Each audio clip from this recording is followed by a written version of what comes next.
Good evening, everybody. Thank you. Welcome. Glad you're all here.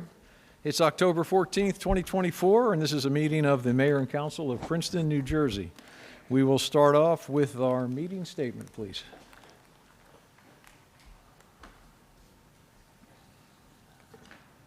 Adequate notice of this meeting was provided in accordance with the requirements of the Open Public Meetings Act, including the time, date, and location of this meeting.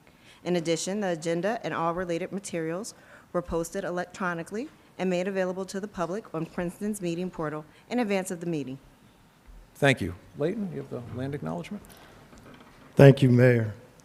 In addition to reading the land acknowledgement, I will have just a small addition this evening. Thank you. We gather today on the land of the Lenni Lenape. As members of the Princeton community, we aspire to show appreciation, respect, and concern for all peoples and our environment. We honor the Lenape and other indigenous caretakers of these lands and waters, the elders who lived here before, the indigenous today, and the generations to come. I just want to say a little word about today being Indigenous Peoples Day here in America. The history of America's indigenous peoples is marked by perseverance, survival, and a deep commitment to and pride in their heritage, right to self-governance, and ways of life. Since time immemorial, indigenous peoples have built and sustained powerful tribal nations, cultivated rich cultures, and established vibrant communities. And their discoveries and knowledge still benefit us today. So I just want to thank everyone for being here and take time to acknowledge that this indeed is Indigenous Peoples Day. Thank you. Thank you, Leighton. Can we have a roll call, please? Ms. Perone-Lambros? Here. Ms. Niedergang? Here. Mr. Cohen? Here. Ms. Sachs? Ms. Fraga? Here. Mr. Newland? Here. Mayor Frida? Here. You have quorum. Okay, in a second, I'm going to ask everybody to stand for the Pledge of Allegiance. The police color guard will come in, and they will start us off on the Pledge of Allegiance. So if everyone could please stand.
The United States of America, and to the republic for which it stands, one nation, under God, indivisible, with liberty and justice for all.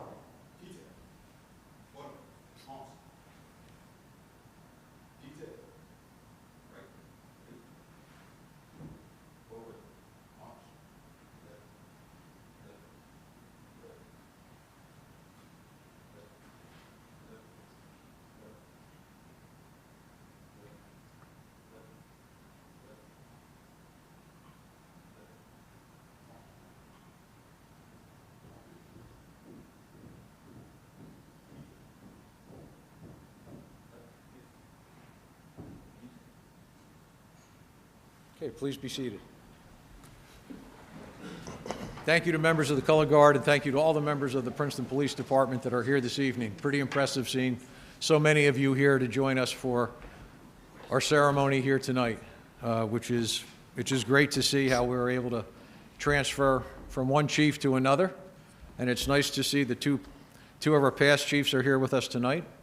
So let me first start this off by reading a bio on Chief Christopher Tash, and then we're going to swear in Chris, and you can all follow what's going to happen next. It'll be pretty easy. Chief Christopher Tash began his law enforcement career in 1997 as a state investigator with the New Jersey Attorney General's Office. Chief Tash joined the former Princeton Borough Police Department in January 2000, where he took on several key roles. Throughout his time there, he served as a field training officer, detective, juvenile officer, member of the Safe Neighborhood Bureau, and a patrol sergeant. After the consolidation of the Princeton Police Department, Chief Tash continued his leadership, holding positions such as patrol sergeant, Safe Neighborhood Bureau sergeant, and detective sergeant. In 2017, he was promoted to lieutenant, where he commanded the investigation division, which included the Detective Bureau, Safe Neighborhood Bureau, Traffic Safety Bureau, and Records Bureau. By 2022, he rose to the rank of captain, serving as the department's executive officer. On August 1, 2024, Chief Tash was appointed Chief of Princeton Police, following the retirement of Chief Jonathan Buchari. Chief Tash holds a bachelor's degree in criminal justice from Stockton University and a master's degree in administrative science from Fairleigh Dickinson University. He resides in Hamilton, New Jersey, with his wife Michelle and their children Megan, Ryan, and Colin.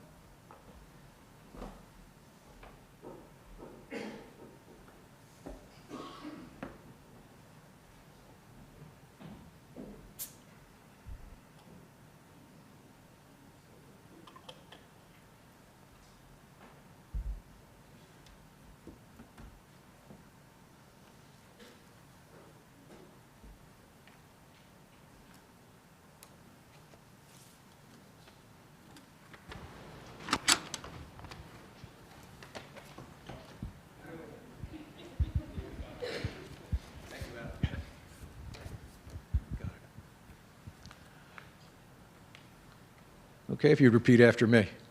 I, Christopher Tash, I, Christopher Tash, do solemnly swear do solemnly swear that I will support the Constitution of the United States that I will support the Constitution of the United States and the Constitution of the State of New Jersey, and the Constitution of the State of New Jersey, that I will bear true faith that I will bear true faith and allegiance to the same and allegiance to the same and to the government established in the United States and to the government established in the United States and in the state and in this state, under the authority of the people, under the authority of the people, and that I will faithfully, and that I will faithfully, impartially, impartially, and justly perform and justly perform all the duties of the office of Chief of Police all the duties of the office of Chief of Police according to the best of my ability. according to the best of my ability. Thank you, Chief.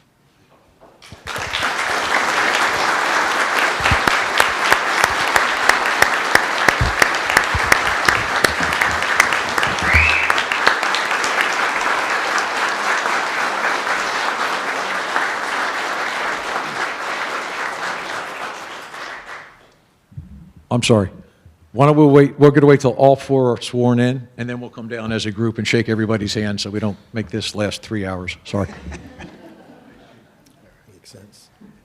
Okay, thank you. Next up is Captain Matthew Soloway. Captain Soloway began his law enforcement career with the Princeton Township Police Department in January of 2005. He initially served in the Patrol Bureau until being assigned to the Traffic Safety Bureau in 2010. In 2011, he was promoted to the rank of corporal and reassigned to the Patrol Bureau. In January 2014, Captain Soloway helped establish the Princeton Police K-9 program and later became the first K-9 handler in the newly consolidated police department. He was selected as the class speaker for his graduation ceremony for the New Jersey State Police K-9 Academy. Captain Soloway and his partner, K-9 Harris, served the Princeton Police Department in a variety of capacities as well as members of the New Jersey Detect and Render Safe Task Force. In January of 2016, Captain Soloway was promoted to the rank of sergeant and would spend the next 5 years as a supervisor in the Patrol Bureau. In 2020, Captain Soloway was promoted to lieutenant. He would go on to command the Operations Division and the Investigations Division.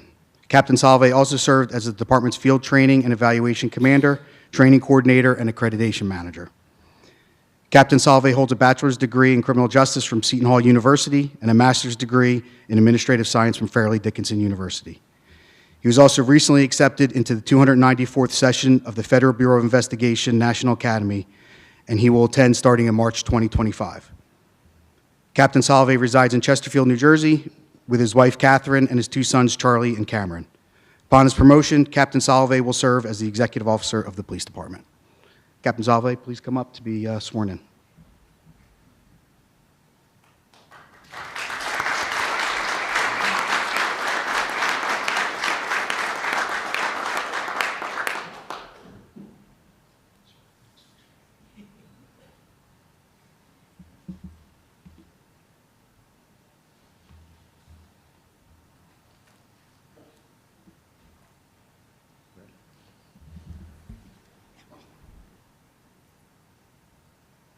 I, Matthew R. Salovey, do solemnly swear that I will support the Constitution of the United States that I will support the Constitution of the United States and the Constitution of the State of New Jersey, and the Constitution of the State of New Jersey, that I will bear true faith that I will bear true faith and allegiance to the same and allegiance to the same, and to the government established in the United States and to the government established in the United States and in the state and in the state, under the authority of the people, under the authority of the people, and that I will faithfully, and I will faithfully, impartially, impartially, and justly and justly perform all the duties perform all the duties of the office of police captain of the office of police captain according to the best of my ability. according to the best of my ability.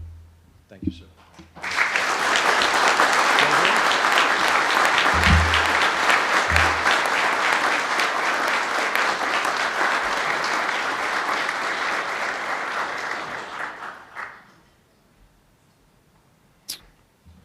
Okay, next up is Lieutenant Leonard Thomas.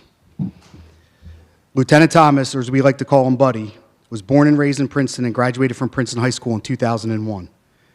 Buddy earned a bachelor's degree in sociology from Drew University in 2005, where he was a member of the men's basketball team for 4 years, 2 of which he was elected team captain. Buddy received a master's degree in administrative science from Fairleigh Dickinson University and later completed the Cornell University Diversity, Equity, and Inclusion program. In 2006, Buddy graduated from the Cape May Police Academy, then began working as a patrolman in the former Princeton Borough Police Department. Buddy served in the Patrol Division and the Community Service Unit until 2012, and then was assigned to the Detective Bureau. After a year in the Detective Bureau, Buddy was reassigned to the Safe Neighborhoods Bureau when the former Borough Police Department and former Township Police Departments consolidated in 2013. In 2017, he was promoted to the rank of corporal, and in 2019, he was promoted to sergeant. After 4 years serving as a supervisor in the Patrol Division, in January 2023, Buddy was made Detective Sergeant. Buddy has served as a field training officer for new police officers, and he's a certified CPR instructor. Buddy has earned the New Jersey Division of Highway Traffic Safety's Top Gun DUI enforcement, and he has received the Mothers Against Drunk Driving Distinguished Service Award multiple times. Lieutenant Thomas, do you want to come up with your family to be sworn in? Tasia?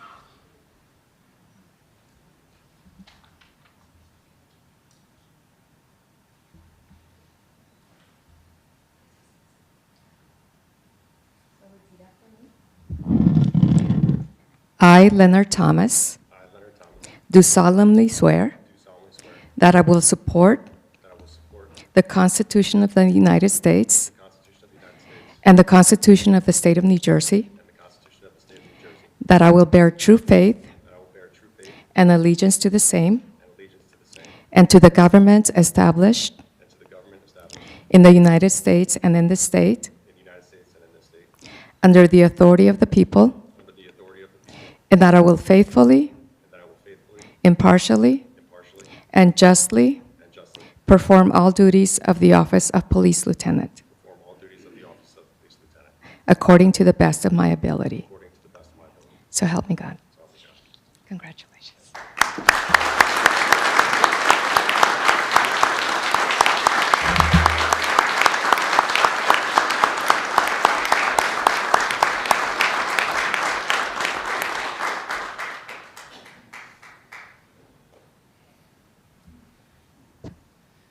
Okay, the next promotion is for Lieutenant Christopher Craven.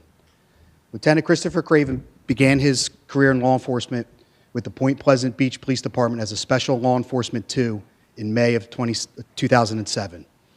A year later, in May 2008, he was hired as a police officer with the Princeton Borough Police Department. Lieutenant Craven has spent a majority of his career assigned to the Patrol Bureau. As a patrol officer, he has served as a field training officer and an officer in charge. He was also the recipient of the Mothers Against Drunk Driving Distinguished Service Award. After spending the first 9 years of his career as a patrol officer, Lieutenant Craven was assigned to the Detective Bureau in 2017. In October 2020, Lieutenant Craven was promoted to the rank of sergeant. As sergeant, he was assigned to the Patrol Bureau, where he supervised patrol squads over the course of 4 years. During his time as patrol sergeant, Lieutenant Craven became one of our department's domestic violence liaisons. Lieutenant Craven holds a bachelor's degree in business administration from Rowan University. Lieutenant Craven resides in Freehold Township, New Jersey, with his wife, Lauren, his 2 daughters, Alexandra and Reese, and son, Cole.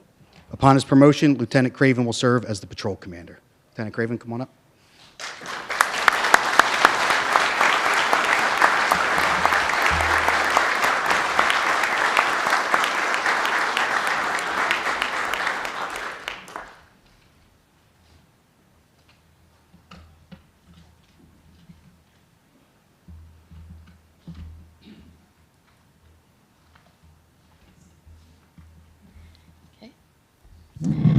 Repeat after me.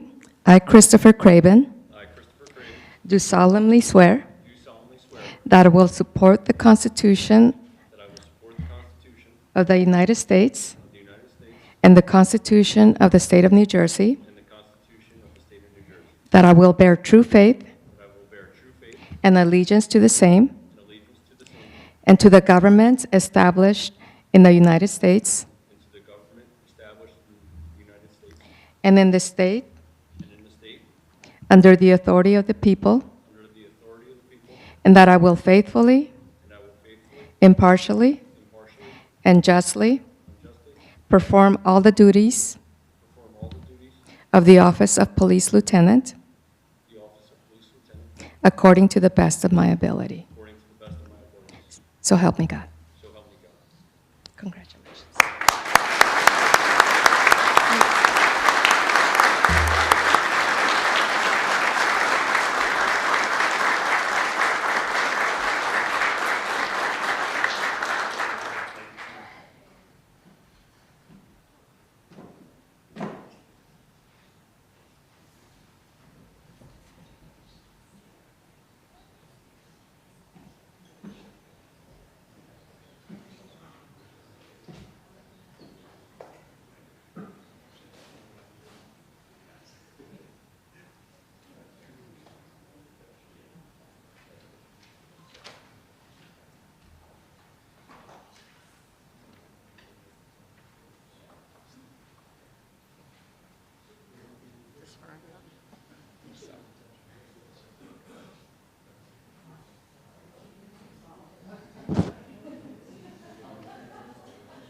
Before I get started, I just want to, again, congratulate Matt, Buddy, and Chris on this well-deserved promotion for the 3 of you. It's very comforting for me knowing with these 3 and Lieutenant Lagomarsino that the leadership in the police department is going to be strong for many years to come, so thank you for that. Mayor, Council, Leticia, our Police Commissioner, Bernie Hasdovic, our Administrator, thank you for allowing us to have some time in the meeting tonight for this swearing in. It's always very important to us to be able to have these events. And also, thank you very much for your trust and your confidence in me to be the police chief of the Princeton Police Department. I want to thank my family, my friends that are family, that are all here. Your support through all the years has been very much appreciated by me. I really can't say much about how much I appreciate all the support that I've gotten. Especially want to thank my wife, Michelle, and my children, Megan, Ryan, and Colin. Your encouragement and patience has really been like a pillar of strength for me, so thank you. I'm standing up here because of the four of you, so thank you very much. I want to thank the retired officers that are here tonight. When John Bucheri became chief, we made it a point that we wanted to involve our retired officers more in the police department events, so to see you all here tonight is very rewarding. Thank you all for coming and taking time out of your day. I especially want to thank some retired chiefs that are here, Chief John Bucheri, Chief Nick Sutter, saw you, and Chief Chuck DeVal. Go Ospreys. Thank you for coming. You're all mentors to me, friends for me, and I really appreciate everything that you've all done for me. I want to acknowledge the residents of Princeton, why I'm here. I want you to know that your voice matters, that I'm here to listen, that the police department's here to listen, and we want feedback from you all. And the only way to build trust and to continue building trust with the community is to have that feedback, and that's very important to us and very essential in this day and age with policing to have that trust. Lastly, I want to thank the men and women at the Princeton Police Department. We get recognized yearly as one of the premier agencies in the state, and it's because of all the hard work, dedication, professionalism that you all put in day out. We all really appreciate it very much, and thank you. You're the reason why we get that honor every year. And just as I want to finish, I want to reaffirm my commitment to the community, to our officers, and to the values that guide our profession. Together, we'll continue to make Princeton a safe and welcoming place for all. This is an incredible opportunity for me to serve as your Chief of Police. Thank you.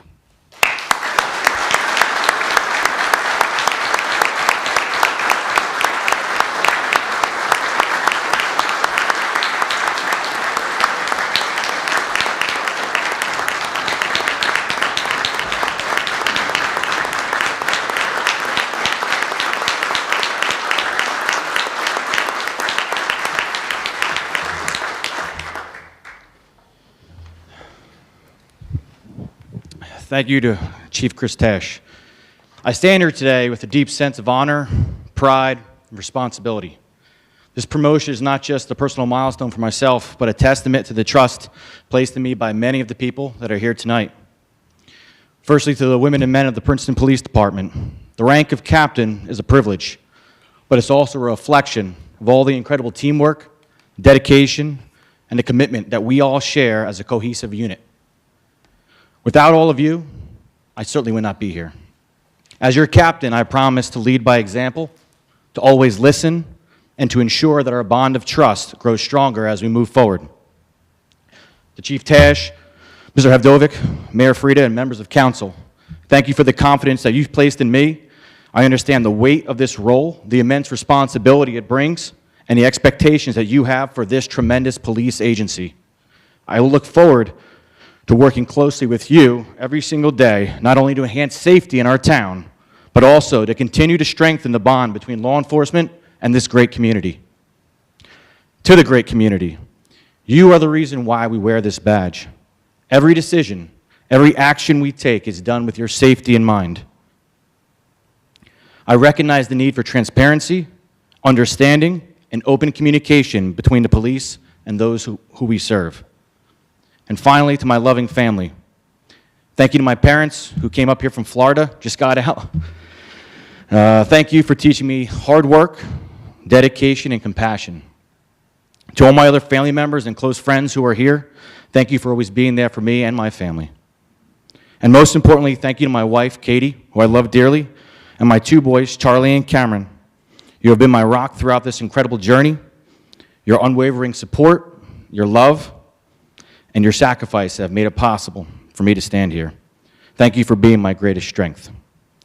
Again, thank you all for this great honor.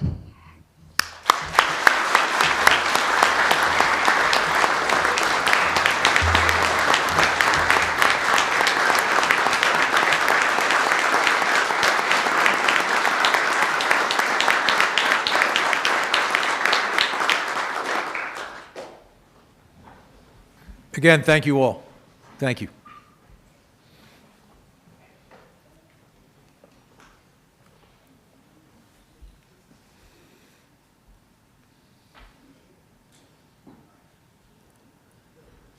All right, everybody that came here for the promotions, this is your cue if you want to. I know you want to stay for the rest of the meeting, but feel free. Bail out while you can.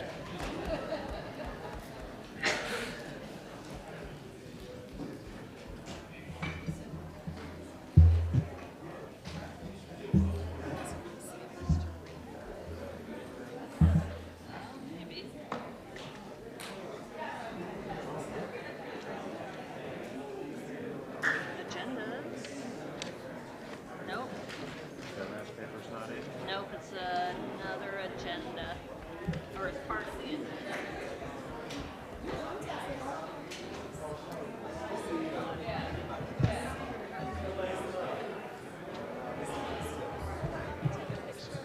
Let me get one too, let me get one too. Don't move.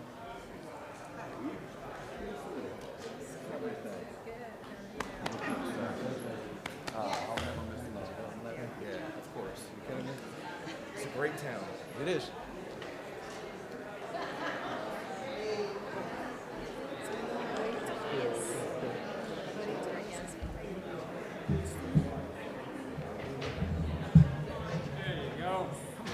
There's only many people there.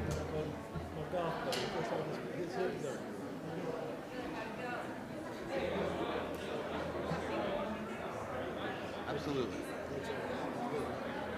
Of course.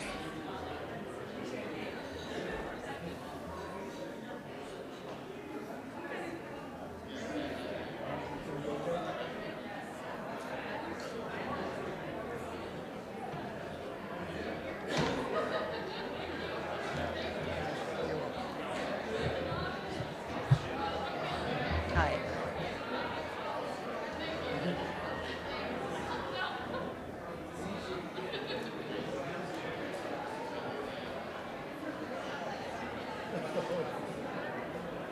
Michelle is starting us off on the proclamation.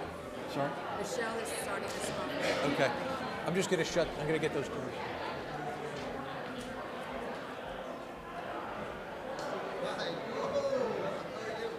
Spell your name.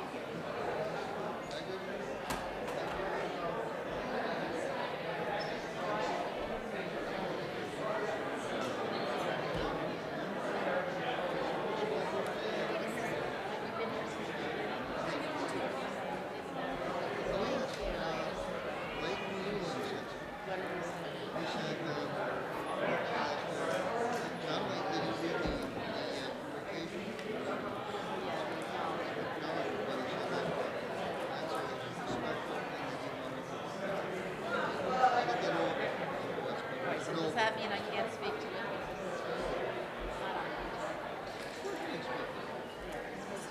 Yeah, not on.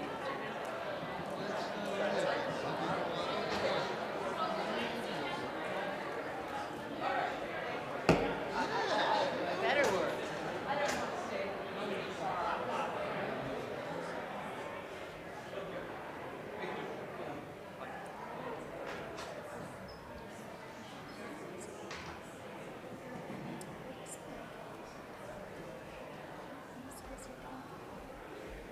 Okay, a little better with the door shut. Michelle, I think you're leading us off on the proclamation. I am. Alrighty, okay. Proclamation, Office of the Mayor, Municipality of Princeton. Proclamation for October as Breast Cancer Awareness Month.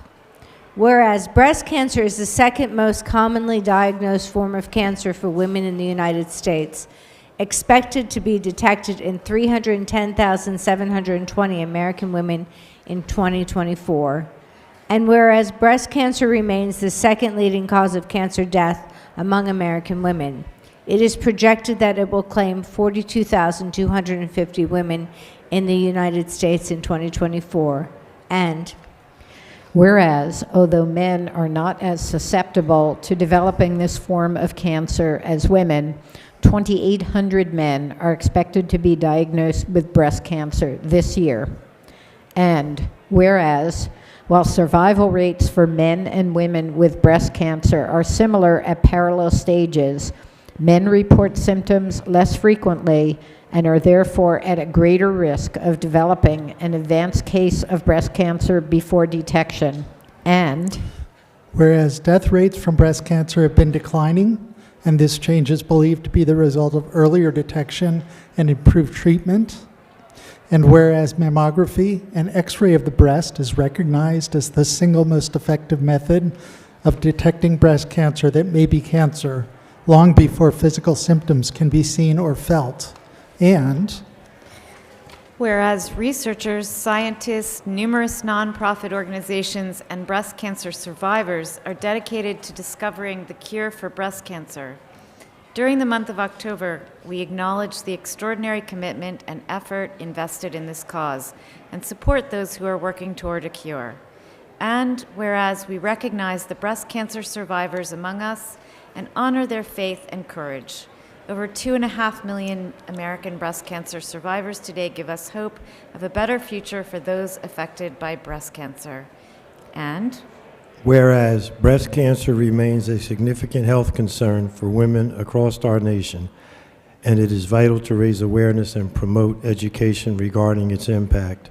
And whereas in Mercer County, the incidence of breast cancer is reported at 132.7 cases per 100,000 females, with a total of 1,510 cases identified between 2016 and 2020. And whereas the breast cancer mortality rate in Mercer County stands at 22.5 per 100,000 females for the period of 2018 to 2020.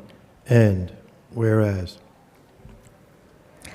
the municipality of Princeton, the estimated breast cancer death rate reached 41.5 per 100,000 females in 2021, underscoring the urgent need for continued awareness and support.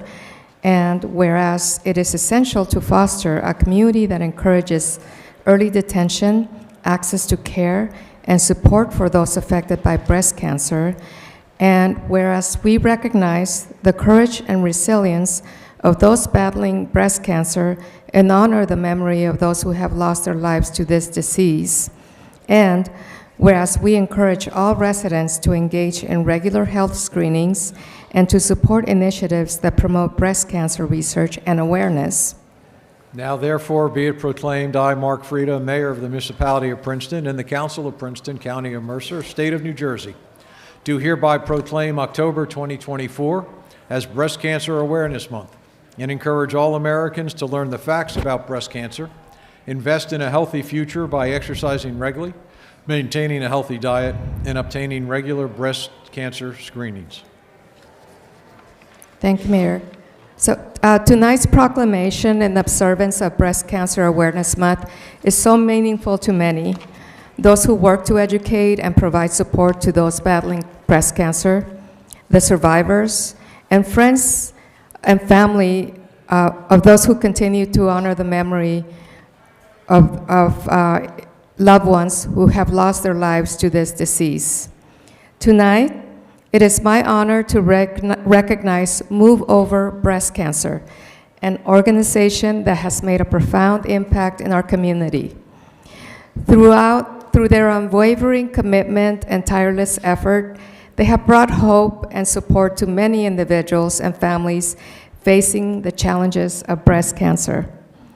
We extend our heartfelt gratitude to Paula Flory, the founder of this remarkable organization. Paula's passion and dedication to conducting outreach and providing invaluable support have touched countless lives. Her leadership and vision have not only raised awareness, but have also created a compassionate network for those in need. Paula, thank you for your relentless pursuit of making a difference. On behalf of Mayor and Council, it is a privilege to present you with tonight's award of recognition as a small token of our appreciation for your extraordinary work. Let us continue to support these vital efforts in the fight against breast cancer together. Congratulations.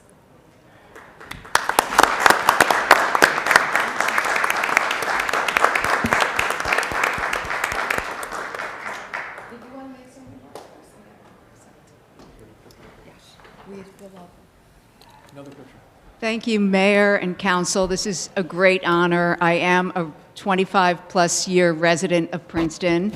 And again, my name is Paula Flory, and I'm the founder and executive director of Move Over Breast Cancer.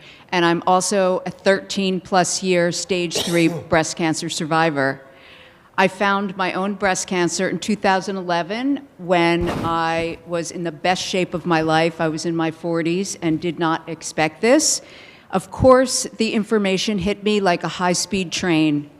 And during one of the most vulnerable and difficult moments during the course of my long treatment, my chemotherapy and surgeries, I had a very difficult moment when I found myself running out of my house, having a temper tantrum because I was afraid and I felt alone, even though I had every available resource to me. I had the best medical team, I had medical insurance, I had an amazing husband, I had young children, a family, a community that surrounded me.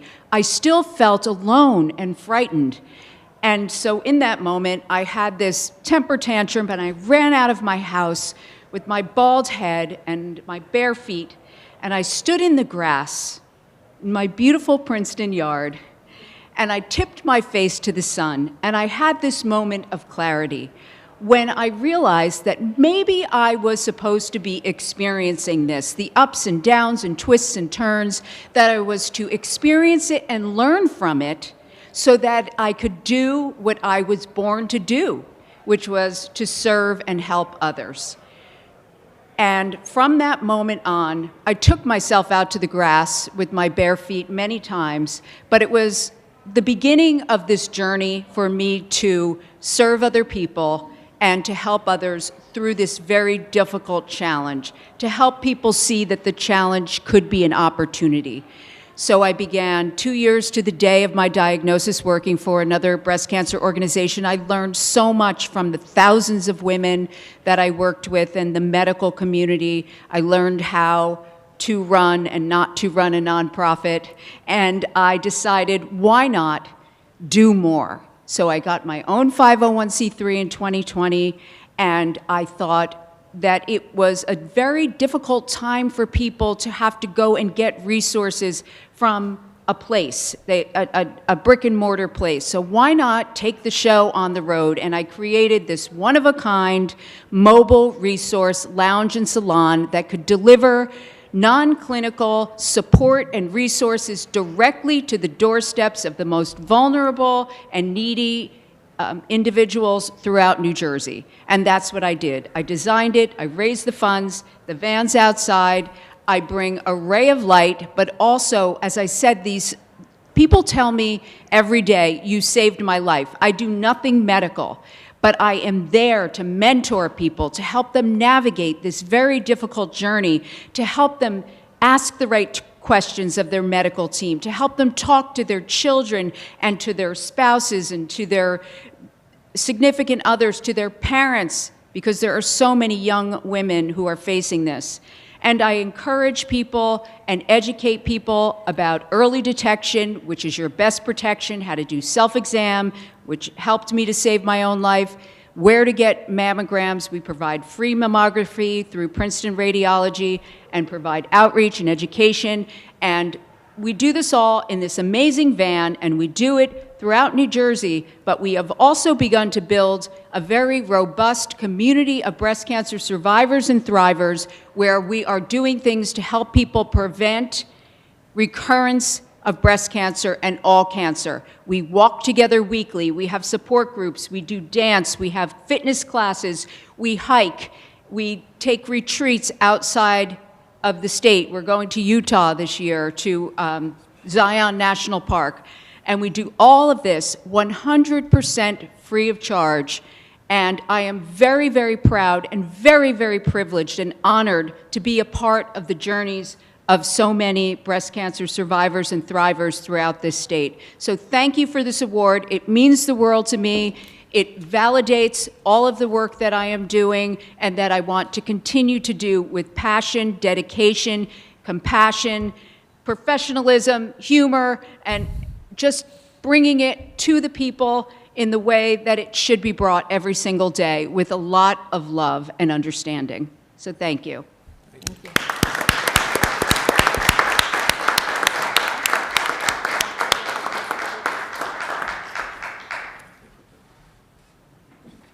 We're going down. Group picture.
Okay. How about announcements and reports from members of council? Any council members with anything? Eve? Just briefly, thank you, Mayor.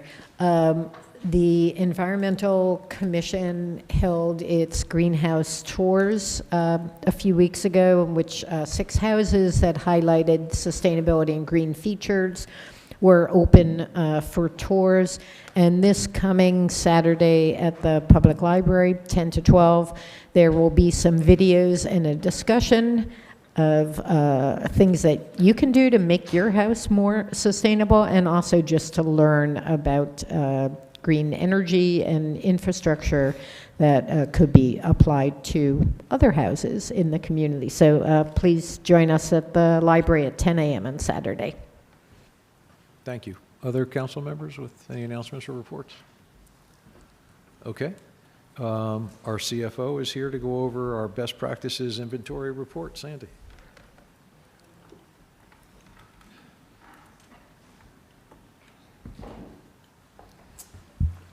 Thank you, Mayor. I'll start by saying, giving just a brief history on this. We've been doing this best practices inventory for 14 years now. The object here is to come up with as many of affirmative answers or not applicable if some of the questions did not apply to us. And what they're trying to do is they're trying to assess our compliance with various laws and evaluate the implementation of physical and operational best practices. You can see from the list, it's grown. Every year we seem to have more and more questions, not less, unfortunately. But there are 11 new questions this year, and they cover the gamut from ethics, personnel, budget, financial administration, redevelopment. And in this best practices inventory, I'm happy to say once again that we have achieved well over the minimum score, which if we did not score 35 or above, we have the opportunity, or maybe not opportunity is the right word, where we would lose some of our state aid. And so as you can see in this list of best practice questions, there's a lot of unscored questions on here.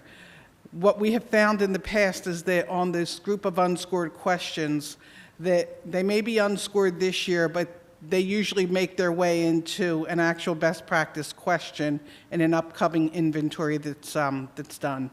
So my goal for tonight is to just cover the scored questions that we did not answer yes to. Luckily, there's only 4 of them, so I won't take too much time up.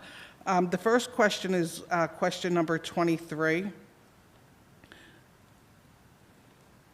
And this question, this is a question that has been on here before. It's whether we have a formal policy to purchase hybrid or alternative fuel vehicles. We do not have a formal policy, although Bernie and I spoke about this afternoon. It's probably something we could lean on Sustainable Princeton to help us work through if, council felt that we needed to move forward with a formal policy.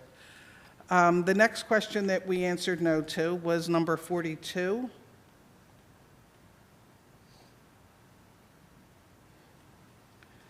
And number 42, again, this is one that was on here last year. We answered no to this last year as well. It's whether our personnel manual has been updated in the last 3 years. We know that it's on, it's on Bernie's radar, and we're hoping to have this to council, if not before the end of this year, then certainly early next year. And then hopefully, if this question will remain for next year, we'll get another yes answer there. The next one is number 59. This is a new question, and this one caused a lot of concern for some of the CFOs. It's whether all of our labor agreements are on our website.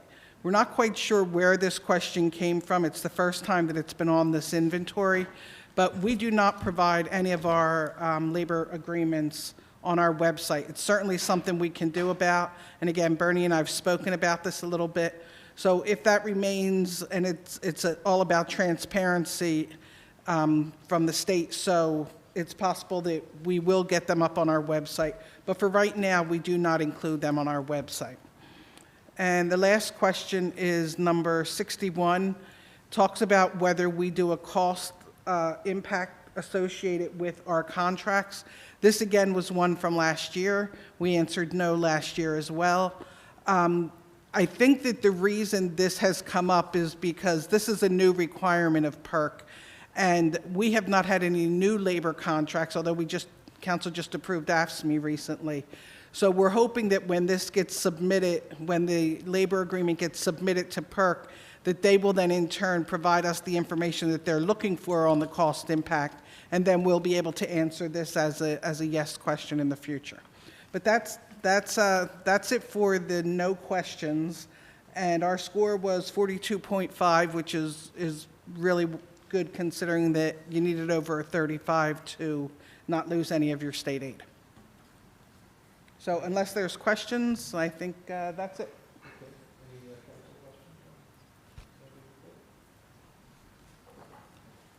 I don't have an official question, but I always look forward to this, Sandy.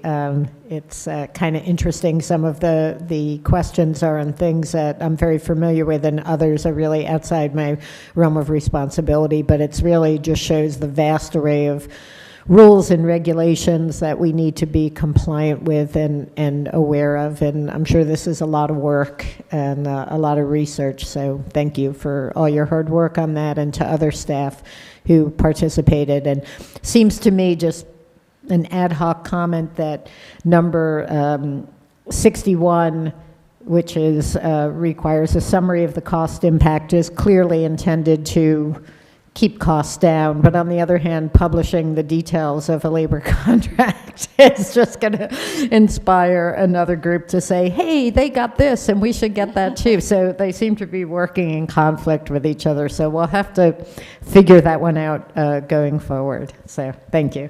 Thank you.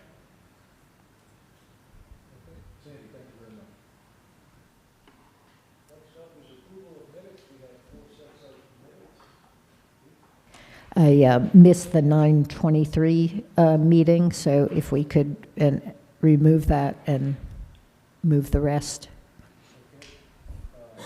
Everybody else here for 1, 3, and 4? Does somebody want to move 8 to move 1, 3, and 4? Is there a second? All in favor, please say aye. Aye. All right. And then someone like to move number 2, wait to move number 2. Michelle's got the second. All in favor, say aye. Aye. Aye. Nays? Any abstentions? All good. Amy, you all good on that? Yes, sir. Thank you very much. Okay, next up is public comments for items not on the agenda. Again, it's something that's not on the agenda. This would be the time to come up front, say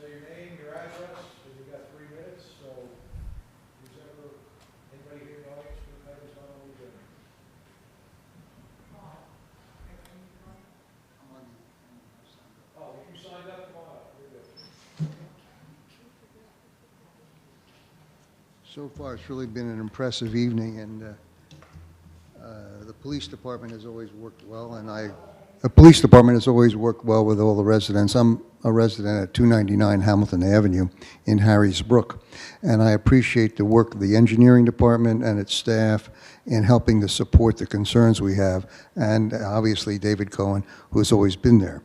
I made a summary of my presentation, and I would give that to you and like to have it recorded.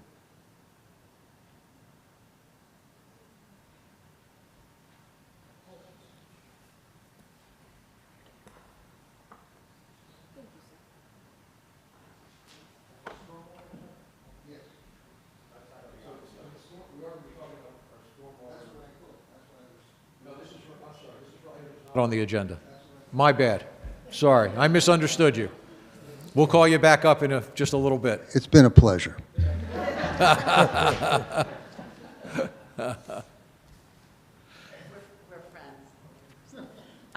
Wilma Solomon, 41 TR Place.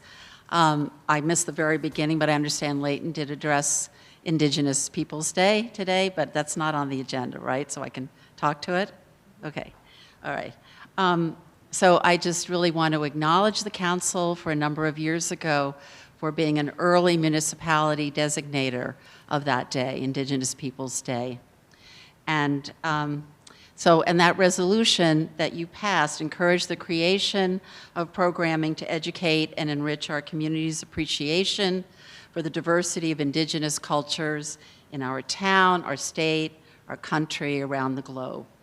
I'm here as an individual, but I'm also representing Not in Our Town's Truth and Transformation Committee. And also, I took a look at some data, and I was surprised that from 2022, it seems like there were about 300 Princeton residents who consider themselves in some way Alaska Natives or American Indian. And I want to thank the Arts Council for recently bringing an artist in residence, Nathan Jackson, a native Alaskan of the Tlingit tribe, which I'm probably not pronouncing correctly, who did carve a gorgeous totem pole, and it can be seen in the lobby of the building. I encourage everyone to do that. I thank Human Services and the CARES Committee for all the program they did during Hispanic Heritage Month. I am aware that there have been and continuing to be programs through Princeton University's Native American and Indigenous Studies Initiative. McCarter Theater has done work in the past. I'm sure, I just don't know for sure, but I'm sure at Princeton Public Library, our schools have hopefully increased their emphasis and focus on Indigenous peoples.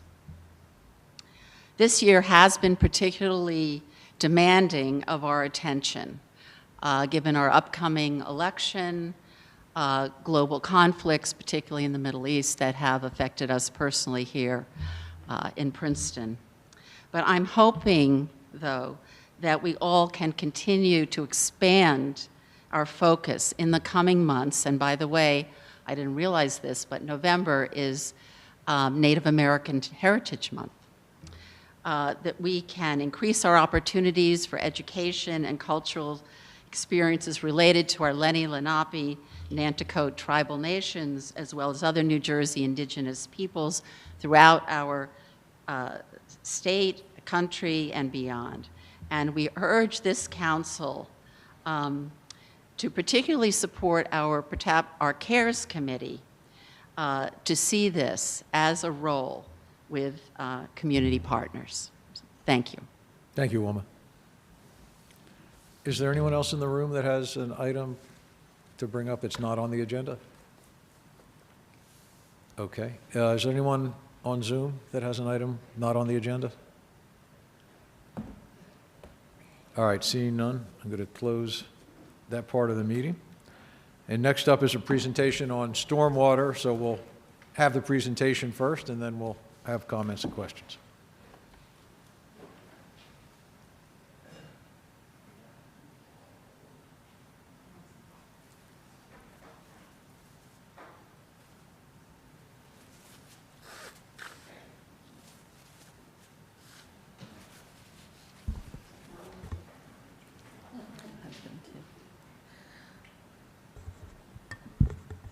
So while we're getting set up here, just to set the stage for you, with us tonight are two representatives of our consulting team, Princeton Hydro WSP. We have Elizabeth Treadway and Jamie Feinstein are here to first give a recap of where we are in terms of the stormwater utility feasibility study. As a reminder, we started this journey back in April of 2022 when council approved the first professional service contract with the team to undertake phase 1 of the study. We presented at the October 2023 council meeting the results of the phase 1 study phase, and council then instructed that we could move ahead with phase 2. So this is set up as a 4-phase study. We are approaching, we're at least halfway through phase 2. We anticipate that we will wrap this phase up, I think, in about March next year. Yep. Okay. All right. So with that, I will turn over to Elizabeth and Jamie to do more recap and then give you more information about where we are in the study at this point. Terrific. Thank you for the introduction. And to Mayor and Council, it's a privilege to be here tonight. Such great celebrations. It's inspiring to come in to such a wonderful evening of recognition. So let's start with, let's see how we work together running this technology. We're going to do just a really brief background on the utility concept itself, because it has been a year since we have been before you, and the public seeing this topic back up again, we thought it would be good to at least take a bit of a step back to remind the public of what the utility and the utility study is all about. Then we're going to shift to what is some important content work that we are in the midst of, and let you know where we are, how we're proceeding forward in obtaining the critical information that would establish the foundation for the purpose of the utility and the potential cost of a program of services. And then we're going to finish up with a reminder of our public engagement outreach that's going to kick off on the 30th of this month and will be ongoing over the next several months to gain feedback and to introduce concepts in much further detail. So we've already reminded you who we are. You obviously know who your staff are, but they're wonderful to work with. It's been a pleasure putting this study together. So let's just take a minute or two and talk about, let folks remember what it is, this thing we call a stormwater utility. It is a practice for financing stormwater infrastructure programs that started over 50 years in this country. So there is a lot of precedence and foundation in other areas. It basically is a focus around being able to stabilize a permanent funding source for a major infrastructure. It's dedicated and transparent in process, as a utility ought to be. It is in New Jersey, however, very specific in the sense of how it is to be structured and how it's to be established. So in 2019, March of 2019, legislation was passed that actually set forth the rules and conditions of how a stormwater utility can be established and operated within the state. And so there's some very important foundational information. It is indeed, for someone, and I have done this work for 35 years, you have one of the most effective legislative structures that I've ever worked with. You should be very proud of the work that was put together, because it is permissive, it's not mandatory, and it gives tremendous flexibility that allows a local government to establish a utility that meets your needs, not mandated to be a specific end product. And so that does require that we do a lot of work because it should be about Princeton. It should not be about what another community has done. And so it not unusual to find that as utilities are established around the country, folks in one community look to another as kind of a, we need to look like that, or we shouldn't be any different from, and that's not the philosophy we take when we go in to do this work. This is about Princeton. This is not about some other community, and it really needs to reflect that. So what is it that you can do under this authority?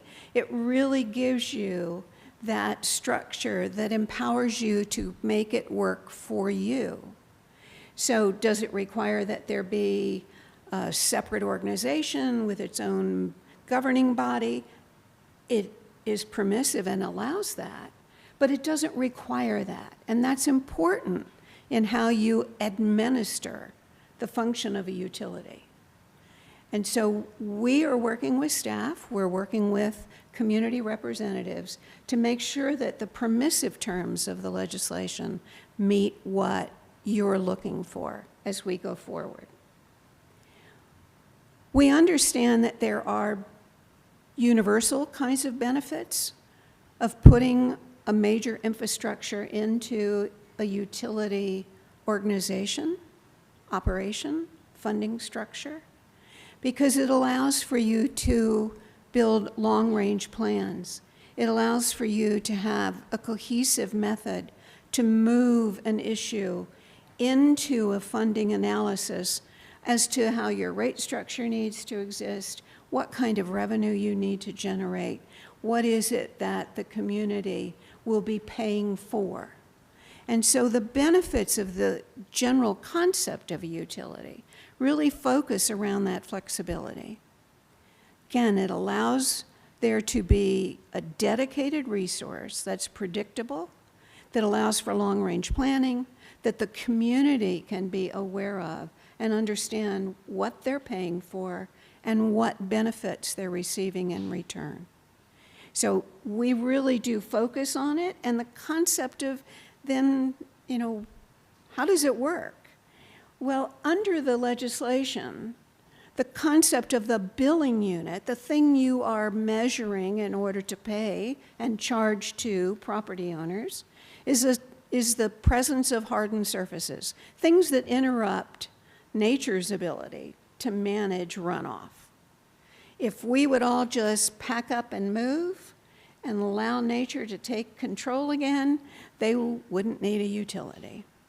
So we've changed the way in which land functions, and that change is driven by the amount of hardened surfaces, streets, buildings that exist within your community that change the dynamics of how nature knows how to handle runoff and control the water itself.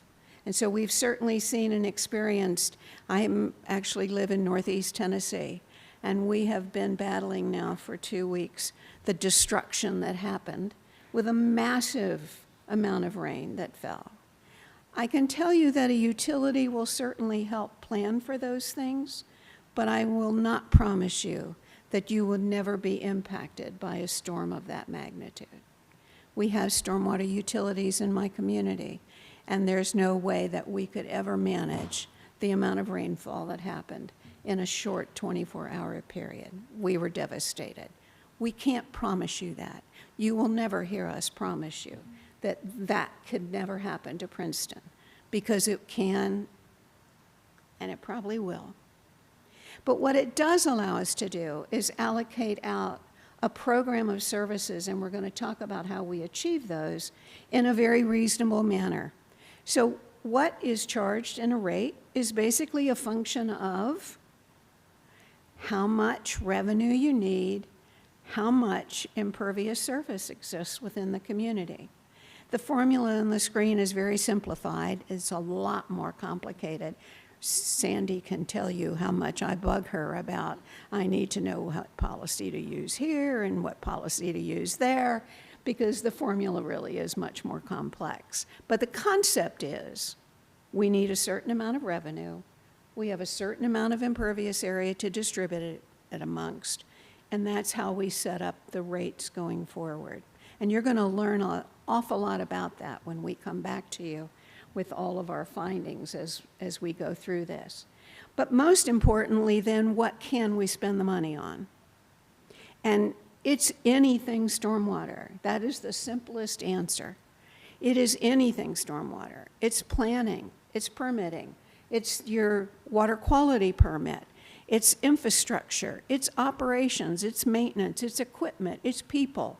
It is a functioning operation to support all things stormwater within your community. It's public education.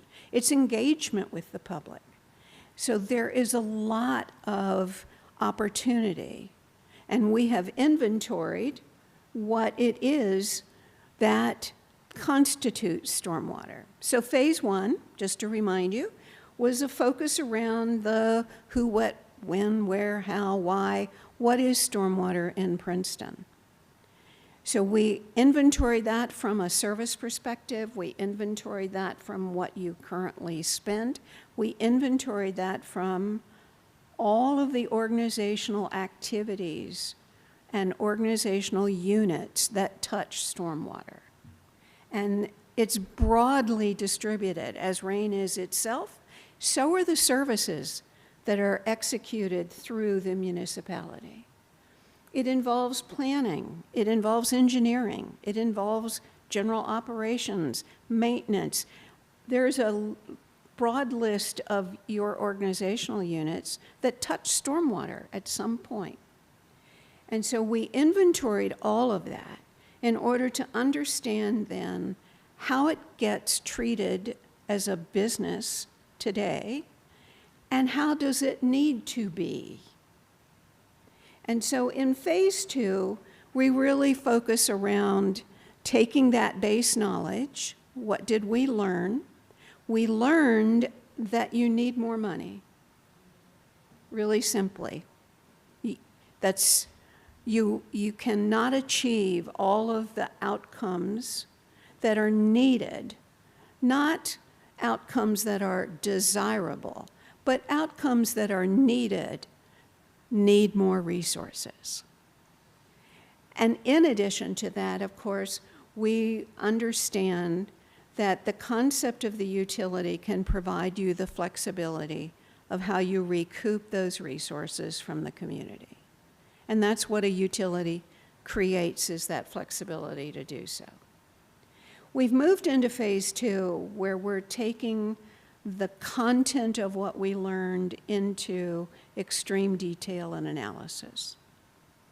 In order to build a program of services for the future, we are now into the analysis of what is the goal of each of the operational areas, what are the things to be achieved ultimately as outcomes, what are the benefits to be achieved, and what is it going to cost to achieve those outcomes. So we're building a very robust financial model that will allow you to do scenario analysis and then be able to understand what is the financial burden that you want to invest in and distribute out to the community. So these are 4 important areas we're working on right now. There are lots of details under this. It's always hard to do one of these updates without getting into the weeds, and we're really good at getting into the weeds. But we wanted to focus on some of the primary issue areas that we're working on right now. We are working through these with staff and with our advisory group to get the kind of engagement of the public, of organizations, individuals who are going to be impacted should this decision go forward to implement the utility. We have a meeting with our focus group tomorrow night dealing with these very issues. So it's important to recognize that we are now at the stage of defining the operating plan. We describe it as a level of service. Simple concept, level of service, how frequently do we do things? What will it take to get them done? What resources in people, equipment, supplies, materials, investments, contracts? We build a very detailed financial model of what it will take to go forward. In doing so, we use a pretty simple schematic to remind ourselves. So we start with the top circle, what is basically the service identity, what should it be, what should it cost, what does it currently cost, what's not getting done, what are the priorities of what's not getting done, how do we feed that then into additional service concept, will that cost, what is its outcome, what is its priority. That feedback loop allows us then to adjust over time and create then a predictable visual representation that this is an example. This is not where we are. We are not recommending this kind of strategy. But you'll see us visually represent the way that we take the level of service apart, define where it would be in the first year of investment, where it can change over time. How long will it take to be fully operational on any element? And we are analyzing about 52 different program elements. So you can see we're really taking a deep dive at this point. This is an example of what it looks like when we do this analysis. So on the left-hand column, we define basically, in this case, fairly simple terms, for the administrative function of the utility, what are its goals? Not at all a surprise to see that accountability is all over those goals. We want to make sure we've established functioning operational policies, policies that fit within your financial system, policies that work within your employment structure, policies that will ultimately lead to effective utility execution. So we're wanting to build then an administrative structure that is accountable both to the public, to the state for your permit, but most importantly to the community and yourselves as representatives of the community, that you know what that money is about, how it's being managed, what it's being spent on, what priorities are. So once we've established the level that we're working towards, we then do that resource analysis. So in the center column, it's about what potential changes may need to occur, what resources may need to be added, what outside resources may need to be put in place, with, again, a long-term outcome goal stated in the column on the far right. So we're taking the entire program apart this way. We have another example that we can share with you. This is basically maintenance and operations. Again, what is it that's the primary goal of your maintenance and operation program? You absolutely want to make sure that your drainage system capacity is maintained. So that requires you to have certain kinds of resources to be able to do that. We want to make sure that the executable portion of your water quality permit that impacts the way the system is managed, the physical system is managed, is in full compliance as well. We want to make sure that you're investing in the resources that your maintenance operation needs, whether it's equipment or personnel, because the long-term outcome we want to see in this particular effort is that you will be able to see a measurable difference in the way stormwater is channeled, distributed, disposed of, or reused around the community. So think of the complexity of 50+ topical service areas that we're running through a resource analysis like this that translates ultimately then into a set of policies, goal statements, and a financial model that will tell you what it would take with feedback from the community, feedback from yourselves, before you take the ultimate decision to go to establishing a utility. So our goal at the end of phase 2 is to bring you those kinds of recommendations, which we, again, target to have back to you within 6 months. And the major step that we're undertaking now, and Jamie's going to step in and talk about this, is how we're going to engage the public in this conversation as well. Thanks, Elizabeth, and thanks everyone for having us here tonight. So the public outreach, which has been, You're on, but you got to get a little closer. that better? Oh, that's too better. So the public outreach component of this process has been going on throughout phase 1 and will continue as part of phase 2. And when I say public outreach, I'm really talking about this multi-pronged process here that is we're talking about in phase 2. So we're going to have 2 public open meetings. The first is coming up on October 30th. You might know that as the day before Halloween at 6 p.m. in the main meeting room here. We've been continuing to work with the focus group. I believe we are having meeting number 4 tomorrow night, where we'll be talking again about some of these level of service conversations. And these folks have been just great. You know, they've been coming to every meeting, really being the kind of the spokespeople and giving a kind of a gut check of, you know, what these policies and discussions, what kind of reaction they're going to have in the community. We've continued to have meetings with the steering committee, which is Deanna and Jim and Sandy and others as pulled in as necessary. We're here tonight with you.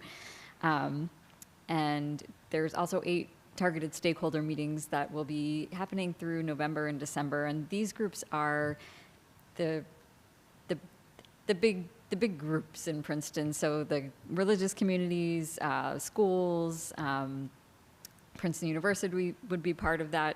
We really want to talk to these groups because they are some of the people who have more impervious surface, and we want to hear what their concerns are, what their reactions are, and really get feedback from people across the board and make sure that these conversations are being had in a very sequential way, and you know, there's no surprises and it remains transparent. And then you'll see on here there's a council workshop. So, you know, we do anticipate having more FaceTime with all of you to really work through what we've come up with, what we've heard, and to make sure that your feedback and concerns are addressed in this process. So just to give you a little bit more of an overview of the whole picture, moving into 2025, we're now at the blue arrow in October, and many things are happening. We have the public meeting, we're here tonight, we have the focus group tomorrow. Moving into the fall and the holiday season, we'll be meeting with those 8 kind of amalgamated groups of stakeholders. We'll be really digging into the credits and incentives policy that is a requirement of a stormwater utility. And moving into December, we'll be looking at ordinances, continuing to meet with the focus group. And then sometime in January, we'll actually be looking to finalize the rate model, incorporating all the feedback, the level of service conversation. What can the community tolerate? What does the community want? Values are a huge part of this conversation, and the values in Princeton have been made pretty clear, which is a great thing. And then we'll be continuing with another open public meeting. Anyone can come and, you know, ask questions, have discussion. There'll be significant outreach for this meeting, information posted on the website for the Princeton municipality website. And as we kind of come to the end of the study with the last focus group meeting, we'll be looking at some comparative rate analyses and making another summary memo of the findings of phase 2, ultimately to come back to you for the decision whether or not to move into phase 3. So that's our story at this time. If there's any questions or if anyone has anything they'd like to share with our team, David. So whenever I talk to people about the stormwater utility, they say to me, so that means our taxes are going to go down, right? Because they're going to be paying for the stormwater through this other mechanism. And I always tell them, well, you know, taxes never go down. But I do think there's a certain point at which we'll want to have something really quantifiable. I assume that's the end of phase 2, where we're going to be able to say, we've been spending this amount to provide this level of service. We're proposing spending this amount to provide this higher level of service. And here's how that's going to get apportioned. In other words, if nothing else were happening, your taxes would go down by X amount because this fee has come online. And I guess the question is that a fair expectation to have that that'll be part of the phase 2 conclusions? Absolutely. I talked about all the policies that we're working through. One of those policies is indeed in your court, and that is, how do you address the issue of creating a different revenue stream for stormwater? So one of the rate models that we're working on is one in which the current resources that are provided through the general fund remain in the general fund and remain in stormwater. That is an option. A utility does not require you to move everything into the utility. So when I talked about these various options of level of service, one of them is a critical decision that, again, will be on your table to decide whether that kind of a shift to fully fund everything currently funded through the utility, relieving the general fund. That's a policy. We don't get to make policy for you. We get to give you the options and get the feedback on how to handle that. And so that's one of the options, in fact, that Deanna and Jim and our team looked at and to understand what would happen financially by not moving everything out of the general fund. I hope And you'll... only funding new services or new requirements under your permit, for example. I mean, I hope we'll get some advice on the pros and cons. I'm happy to make the decision, but I'd like to understand the implications better of doing what you just suggested, because that had never occurred to me, honestly, of keeping some stormwater services in the general fund. Yeah. There were several slides, which was titled, the middle column was admin resources. It mentioned program administrator, public education outreach specialist, engineering tech, and then there was on the subsequent slide, there were some other, thank you, Mark. There were some other operation and maintenance options. I see dedicated crew for drainage system maintenance, truck driver, maintenance worker, equipment operators, 2 supervisors, senior maintenance staff, etc. Are you proposing that we hire all of this new staff? I hope not. No. No, what we're showing you is options, that's why it says options, of how you could deliver these services in a different way. So we're looking and analyzing all of these as to impacts, costs, what would it mean, what happens, for example, if you created a new crew in your public works operations side. What are they not getting done now? What would freeing up existing resources provide for operations and maintenance of other pieces of your infrastructure? So we're trying to look at this as broadly as possible. This is not a recommendation. Okay, this is but simply basically it's the wider program that you're proposing, and I'm a strong proponent of, I have been, of moving forward with the stormwater utility, but I am acutely aware of how much it costs even to hire one new staff person to do, Absolutely. you know, so when I see something like this, I'm just wondering to what extent. And so it may not be a recommendation, but, you know, at a certain point, we're going to need to know all of these wonderful things that we would love to do. How contingent are they on, you know, hiring even a fraction of all of these positions that you've recommended? Because I just don't want us to get too excited about all the wonderful things we could be doing with stormwater, and then realize that you know, the cost is just beyond what we can sustain. And just to that point, I just,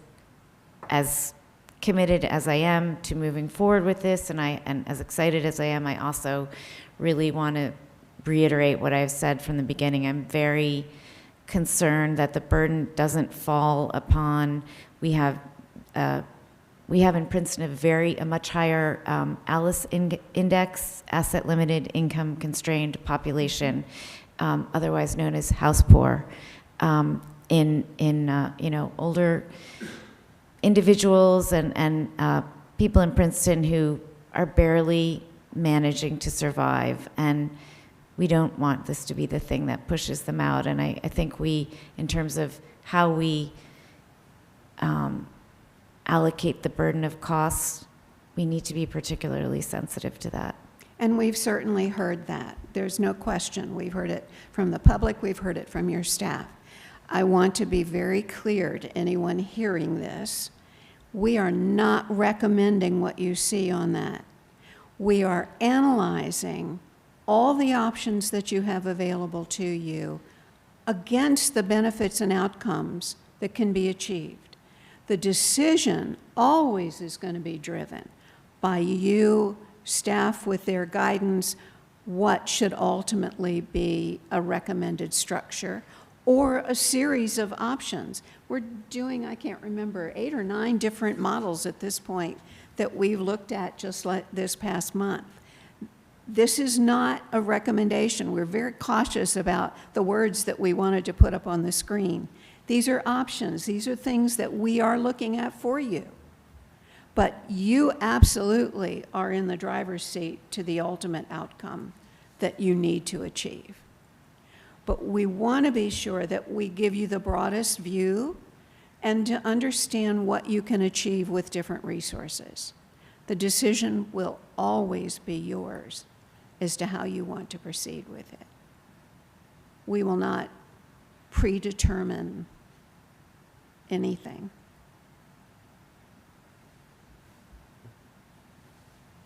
Leighton? Yeah, thanks, Mayor, and thank you for this presentation. My question is, and I'm just a little fuzzy on the correlation or the difference between a general fund versus a utility fund, and what, if any, impact that would have on an increase in taxes, or could you have a hybrid situation where you would pull from both funds if the impact would be less on those that are lower income or moderate income homeowners? You can. Again, the utility law that was passed is very permissive. It does not require that everything be funded one particular way or another. And so one of the things that, again, one of the options that we are looking at is maintaining a balance between those things.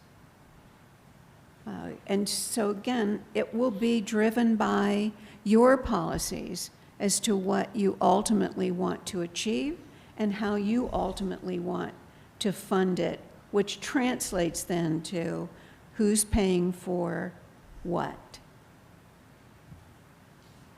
Thank Did you. that answer your question? Yes, you did. Thank you. Okay, thank you. Eve? Yeah, I'm sorry, but yeah, I have just as a follow-up to what Leighton was asking.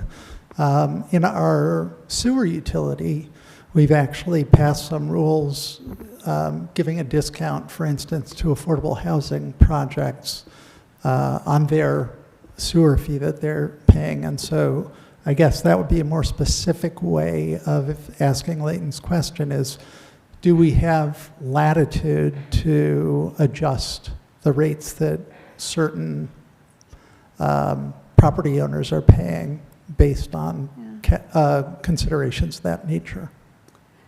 The legislation does not speak to that issue at all. It does not call out affordability as a factor.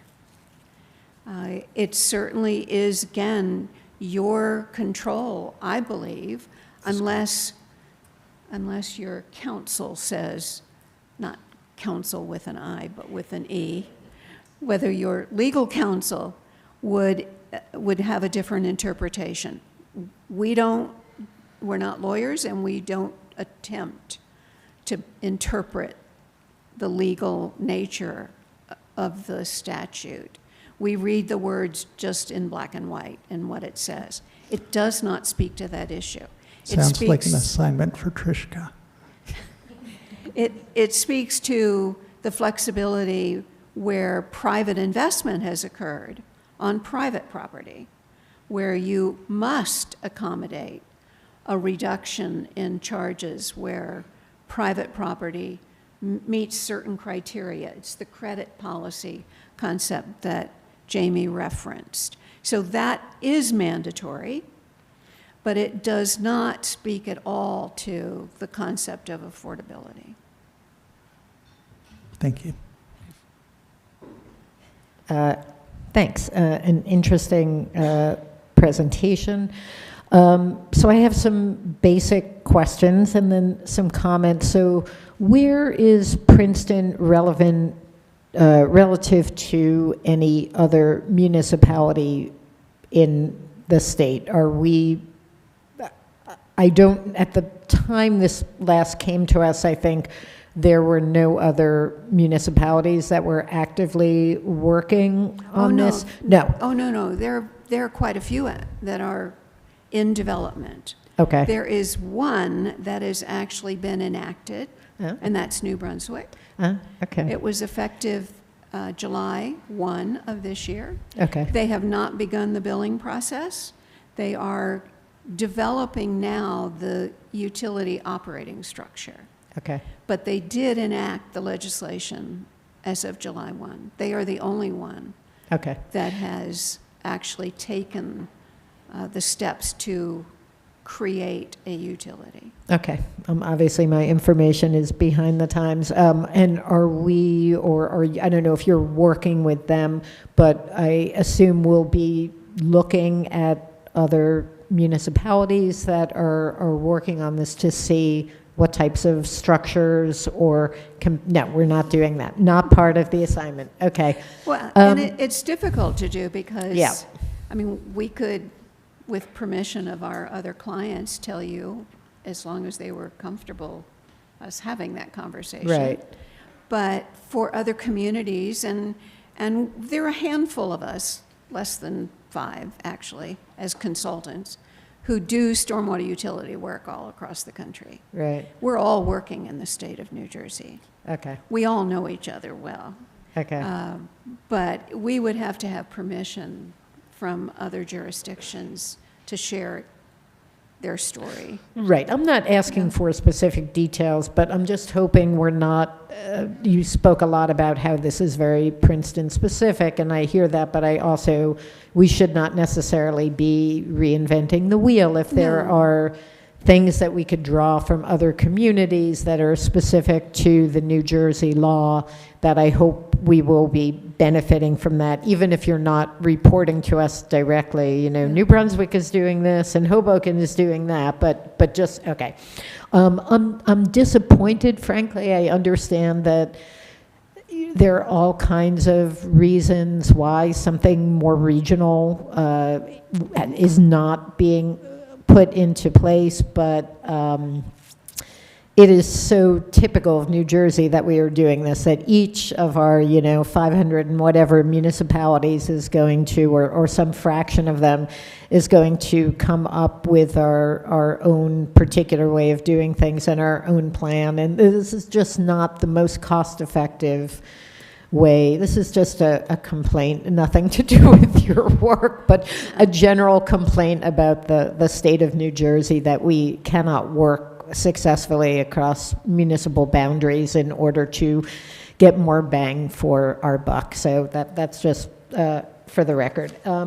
So just following up a little bit on Mia's comments, two things. So I had thought that a lot of the dollars that we would spend would go on physical infrastructure.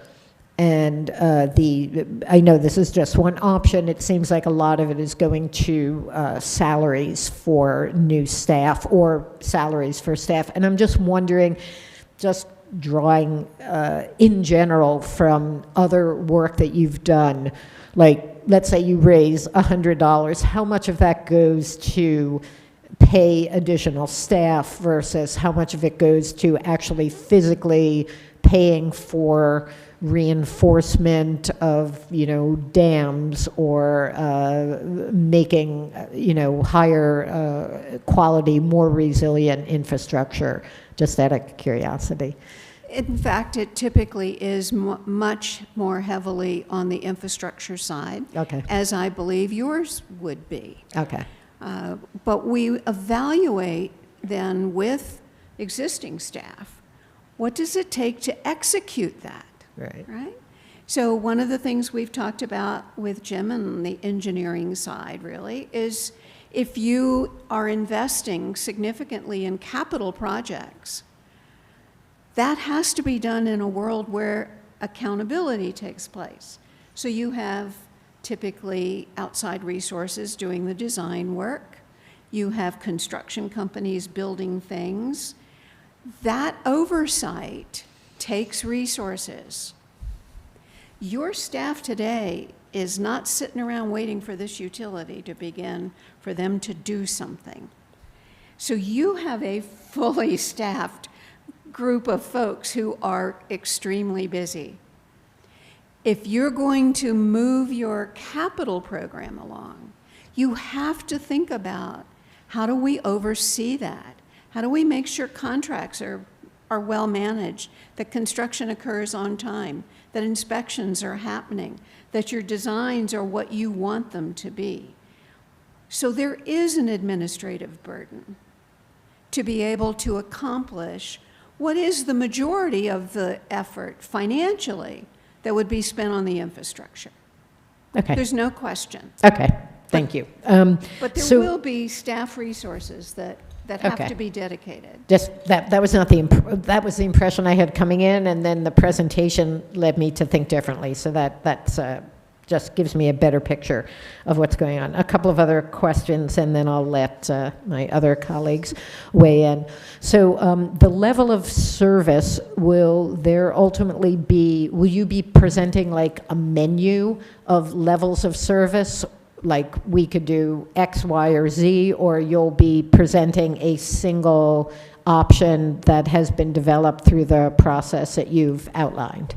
Well, as I said, we've now working on like 8 or 9 different ones, Okay. but we're taking all of your services through that same analysis.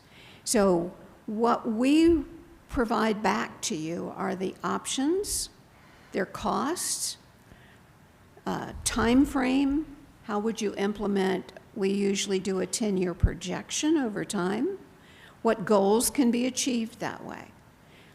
We reflect a big mirror back to you to say, this is what can be achieved. It's clearly driven importantly by staff. It's driven importantly by the community's values. Ultimately, you make those decisions. But we flesh out as many reasonable options that are doable in a time frame that you can achieve them. That's our end objective, is to give you those options of how you invest and what you invest in. And the basic premise is built around our annual stormwater permit, the MS4 permit, and understanding what pieces of that are not currently being completed by staff that we have now. And so as we've worked on this matrix, it started out, 50 lines, and you've condensed it, but it was basically going through every component of our MS4 permit and first getting a benchmark on where we are in compliance, Right. and then setting up that the basic level of service is just compliance. And then going from there as to what do you want to achieve over and above just compliance. Okay, thank you. That's helpful. Is there any impact on insurance rates, either flood insurance or just general insurance for communities that have stormwater utilities? There can be, absolutely. And it comes through the National Flood Insurance Program, where you have certain standards that you have to meet, that the lower you can go in your rating, the cheaper the insurance is to the private property owner. So the more effectively you're delivering against those criteria, absolutely, there is a direct benefit. And so we have clearly seen that in locations that had consistent and routine significant flooding, in which the emergency process was triggered at the federal level, and therefore we've worked with communities to get that insurance rating down as low as they are willing to invest, because Okay. it takes money to do it. Okay, that's good to know. And final question, we've talked a little bit about equity in terms of the cost of the program. I just want to make sure that we always keep, and I know this is not so much directed at you, but at staff and my colleagues, that we keep equity in focus as we plan what we're going to do, because we all know that many of our less well-off areas of town have less greenery and less porous surface to absorb stormwater. So I want to make sure that's always kept in mind. And then personally, I'm sorry for the tragedy that your community is going through. I know it's been a really rough time. It's and, shocking. we've all been watching with, our hearts, and so just want to convey that to you. Thank you. So thank you. And in terms of equity, Eve, remember that there is only one group that is exempted out of paying a fee for in a stormwater utility, and that's an agricultural use. So it by definition, it is more equitable in that your schools, your universities, your churches, us, as Jim is saying, are on the hook to pay a fee for our impervious surface, and that's not the case if you look at it I was actually from taking out of the tax base. I was talking about the spending rather than the fee structure, but Yes. point well taken. And always one of the most important things about a stormwater utility is that everybody, including certain large nonprofits in town that we won't name, have to contribute. Thank you. Michelle? Okay, so just to summarize, so I understand, and I'll reserve, judgment in terms of what the ability of the utility will be to hopefully offset some of the, tax burden. I understand the utility could be used in the general fund, or it could be used separately. I know we have a long laundry list of projects. It is phenomenal what our engineering infrastructure department can accomplish. But I think this is really a worthwhile pursuit, and I hope we'll be able to figure out how we can pay for more. My question is, you say targeted stakeholder meetings, and I just wanted to kind of understand the stakeholders that are being targeted, who's going to be voicing and inputting into this process, because how we'll pay for it is really important. I, had originally thought it was just for new construction, new development, but it sounds like it's broader than that. So I just wanted to clarify that area, please.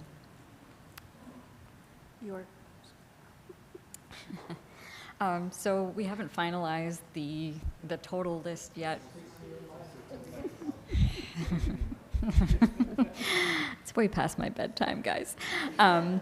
Yeah, we haven't finalized the complete list yet, but we're talking about schools, you know, not to name names, but, you know, the Hun School, the private schools, the K through 12 schools that are private public schools, I guess, they're part of the group too, their own group.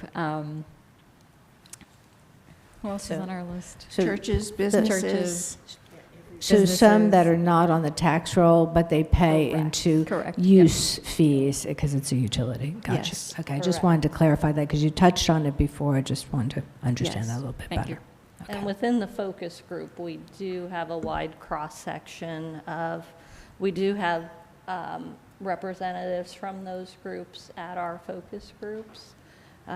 The stakeholder meetings will just give us a more targeted conversation with these different groups to really present more of what we've spoken about tonight and the benefits and the costs to those communities.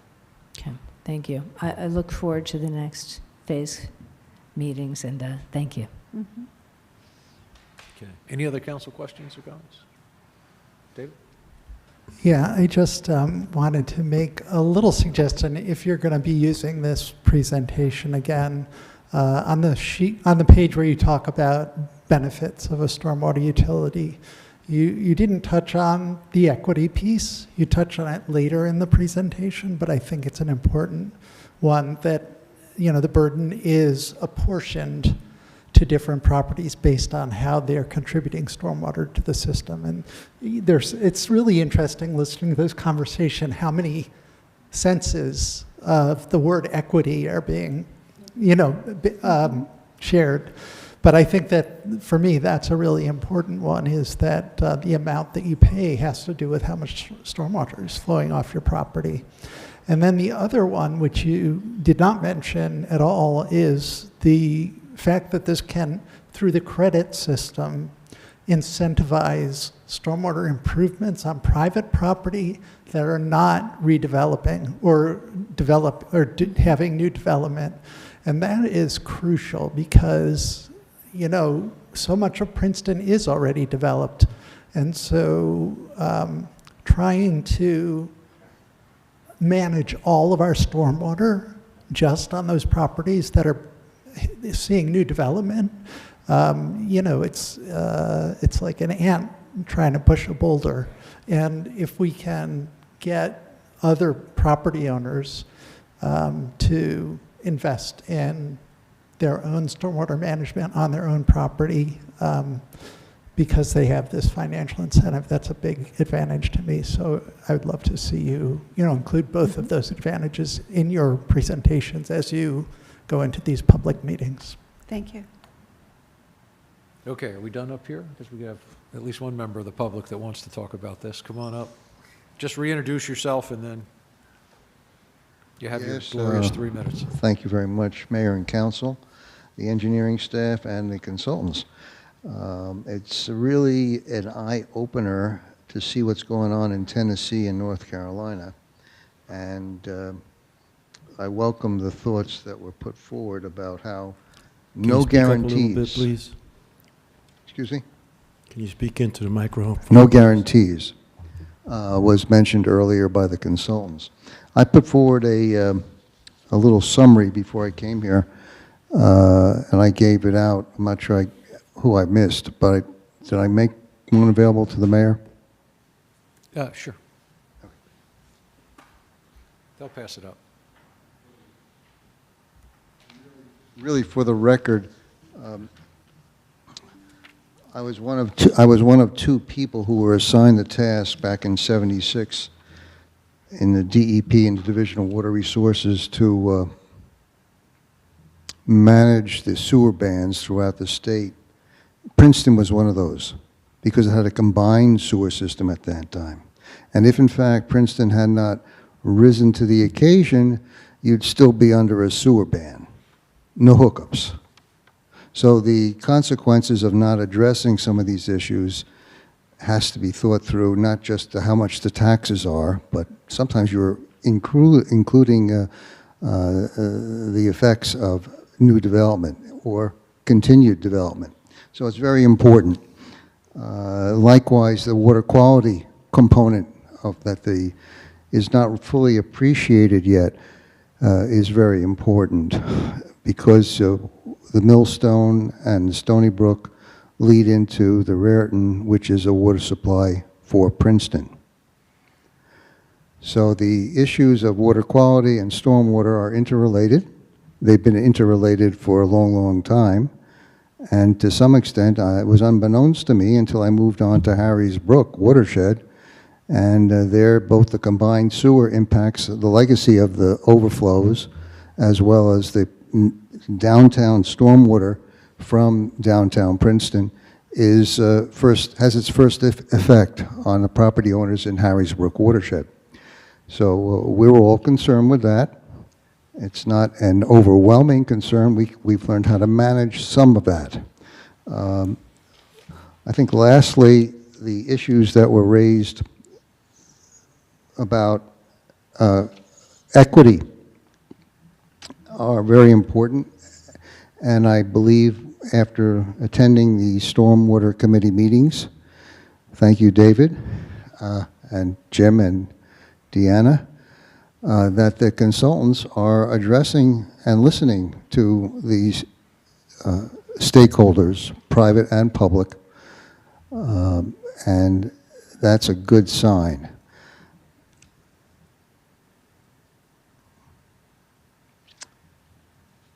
Not sure that I want to say any more. Thank you.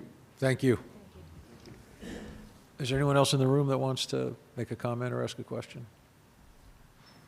Okay. Adam, do we have anybody on Zoom that wanted to ask a question or make a comment? Adam's the guy in the back room. I'm not talking to an imaginary friend, just so you know that. No one on Zoom. All right, no other, thank you. All right. Thank you very much. Great presentation, very helpful.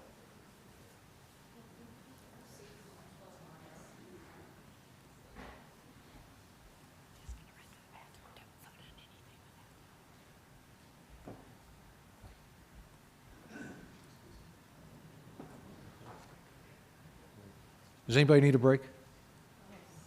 Let's take a couple minutes. Sorry, we're going to take a real quick break. Could I just get a show of hands? How many people are here for the public hearing, and how many people are here for the meter bag work session? If you're on for the public hearing on the Westminster Choir College thing, could you just, all right. Anybody here for the meter bag discussion? Okay, thanks. We might just change the order so people that are here for that can get out tonight, not tomorrow morning. So we're just taking a couple minutes, and then we'll jump on to the public hearing. Yes.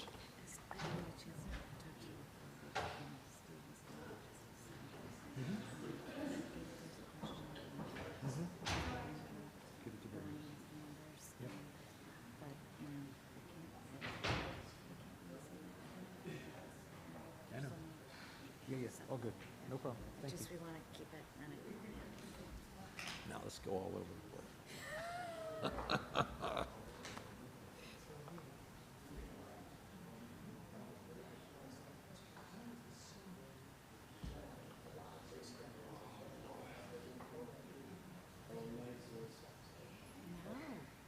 Well, we'll see. You can't go by the titles. Tag.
about.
Okay, it looks like we got everybody back in the room up here. So we're going to jump to number 13 on the agenda, which is the public hearing on ordinance 2024-34, bond ordinance providing for the acquisition of property and various capital improvements to such property in and by Princeton in the county of Mercer, New Jersey, appropriating $50 million, therefore, in authorizing the issuance of $49,500,000 bonds or notes of Princeton to finance part of the cost thereof. And the public hearing is tonight.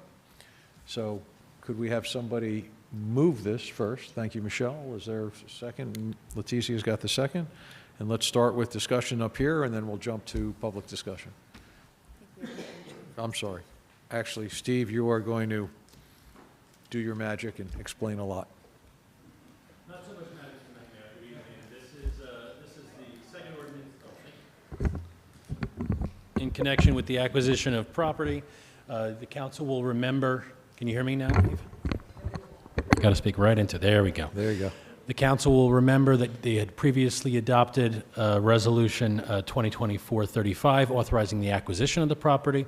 This is now the public hearing on the bond ordinance to authorize the funding through the issuance of bonds. Last week, the local finance board held their meeting that was needed for this and unanimously approved this going forward, and we're very welcoming to the project. Tonight is just about the bond ordinance. The acquisition, again, has been completed in at prior meetings. So I'm happy to answer any questions that any members of the council or the public have. Thank you. Thank you, Steve. Any questions up here? David. I just want to make sure that the public is not misunderstanding. You said that you just said that the acquisition has already been completed. I'm sorry, the authorization thank you, David. The authorization that council needed to make to proceed to negotiate with the property owner or to acquire the property via eminent domain, that authorization via resolution and then also via ordinance has been completed, that step. Thank you. Thank you, David. And then I think another common question that the public would be interested in, Bernie and Sandy, our CFO, I believe the two of you have spent significant time looking at future tax impacts if this were to happen, and that you have, if questions come up, you can share with everybody at the appropriate time what that impact will be and how long the bonds will be, et cetera, et cetera. Correct. Thank you very much. Okay, just, Eve?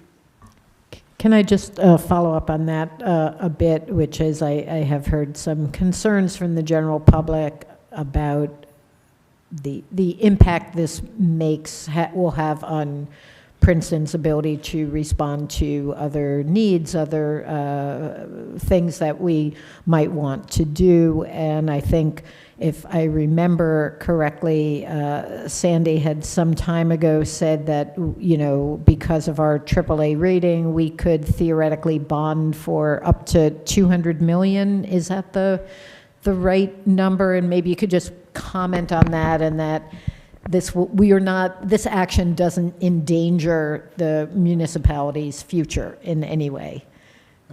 I can cover this. So our bonding capacity is almost $331 million.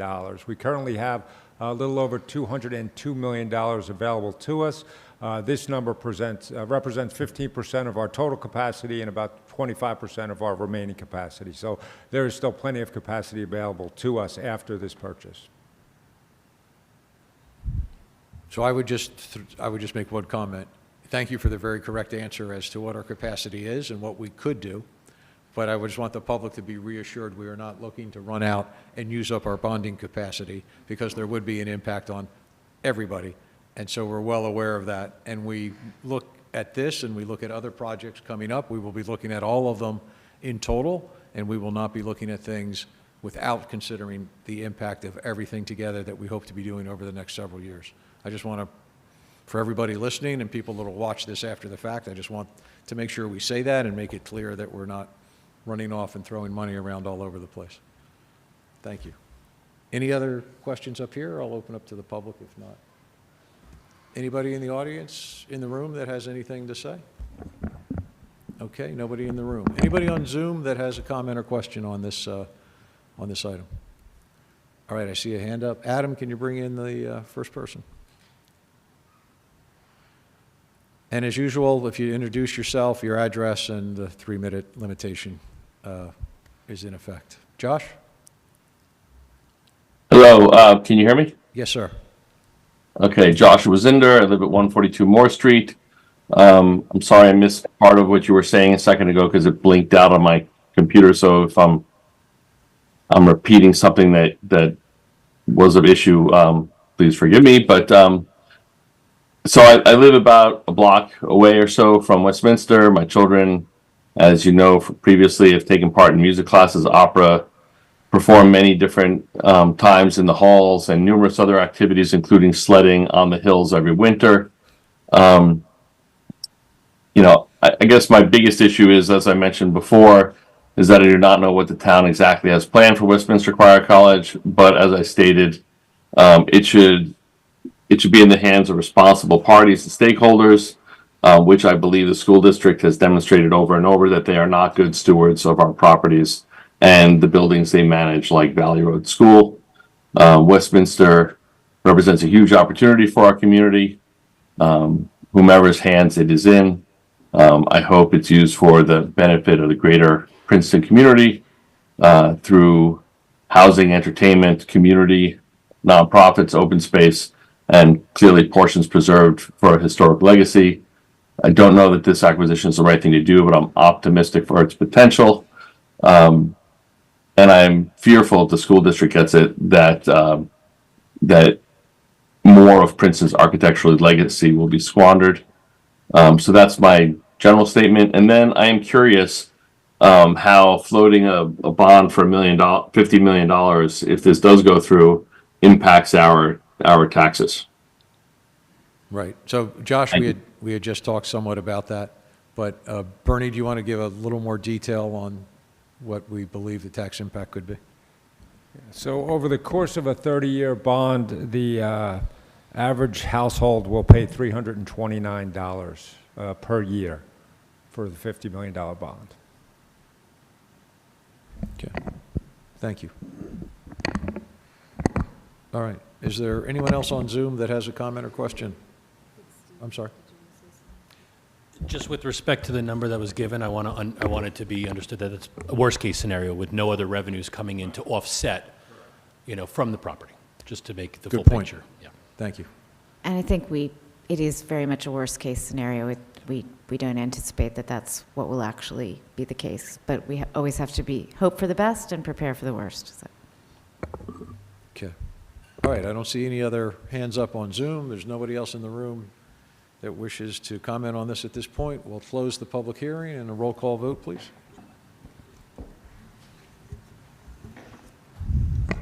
Ms. Perrone-Lambros? Yes. Ms. Niedergang? Yes. Mr. Cohen?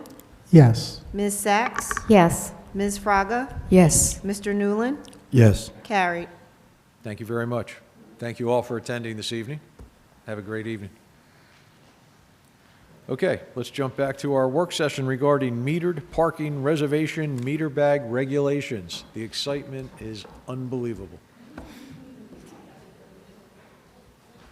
Just remember, I have to I got to go somewhere, right? I appreciate your excitement on this topic. Thank you. There you go. I'll try to keep you amused at this late hour. Okay. All right, so joining me up here tonight is Lisa Maddox, Esquire. We've been working together on this topic in addition to how it correlates to our special events ordinance and the right-of-way occupancy permits. So just diving into the history here, prior to consolidation, the former borough created a program to reserve paid parking spaces using meter bags and codified it in an ordinance, as you see on the screen. Those seeking to reserve parking spaces would provide a $50 deposit to the engineering department and would receive a meter bag. They'd also be charged $15 a day for the privilege of reserving their parking space. Deposit would be given back upon returning the meter bag.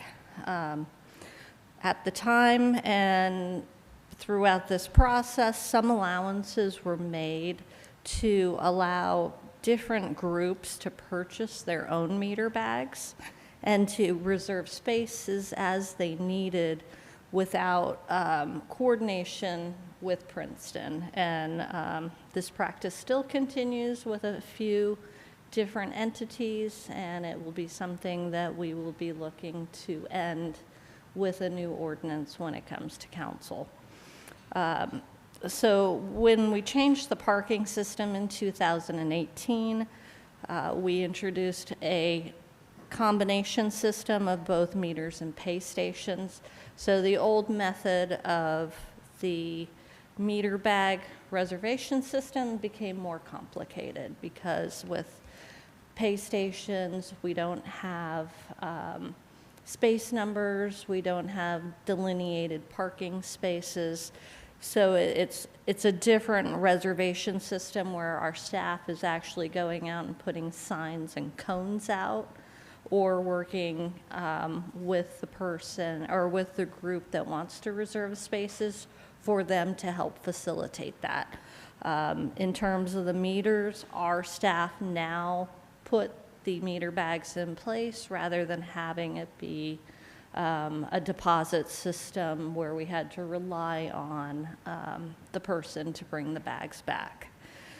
And again, in 2018, we raised the rates for parking. So if you look at our daily rental rate in the 3-hour parking zone, $15 is not sufficient to even cover the meter rate in that area. So we need to update that as well. The original ordinance did not establish any criteria as well for who could get the meter bag. You know, the fun example I have when I told my husband this, he's like, okay, so if I wanted to come to Princeton on Saturday, have, you know, coffee, do some shopping, stay for lunch, you know, maybe go to McCarter, do whatever, I just would apply for a $15 meter bag and I could have my reserved spot exactly where I want it. It's like, yep, right now we don't really have regulations on that. So we really need to build in some checks into the system. And it's, you know, not an equitable system. People in the know who understand how the system works, they can go and buy these meter bags for convenience, whether it's a business owner, a visitor, a contractor. So what we're looking at going forward is working in combination with the special events permit ordinance that has been a council and goal and priority for this year, to build it into that system. So if there is a special event within our metered parking area, we can constrain the purchase of the meter bags under that umbrella. The other idea is related to the right of occupancy permits that we currently administer, that if there's construction going on in a certain area of metered parking, we can evaluate whether a meter bag would be something of convenience for the contractor or if it's truly necessary because his tools and equipment are on that vehicle and it has to be in close proximity to the job site. So these are both opportunities we see to really put some constraints on how the parking reservation program is done. The only exception that we see where a parking reservation will be made directly to the parking department would be in the case of a moving van. So if you have a tenant in the metered parking areas that has to move out, that would be a case where you need the van there. It's not necessarily a special event. We can issue a parking reservation for that situation. So what we're looking at, Lisa's been working diligently. We do have we think, final draft of an ordinance amendment that we would like to bring to council. We would be looking at increasing the fee. Our idea at this point is $25 per day per space reserved. We will not approve reservations on the weekends. That way we can ensure that the maximum number of parking spaces are available for the general public. And then also on holidays, we would not be issuing any meter bags on those days, whether it's because it's, you know, staff isn't working or it's also because those are free parking days. So, questions? So one question is, would funerals, fall under special events the way that they're defined in our ordinance? Because I know that's a frequent use of the bags is at churches when they have that sort of event. Yes, I think, Lisa, we can build that in, correct? And I have a copy of the draft special events ordinance. It's pretty broad the way it's drafted, and it's intended to treat everyone the same. So if someone's having an event on private property and there is a need for, if there's a need for the sidewalk to be used or even a portion of parking, then in that instance it would fit under the special events ordinance. Mhm. And then that triggers the requirement for the meter bags. But I guess this might be a change in that there would be a fee.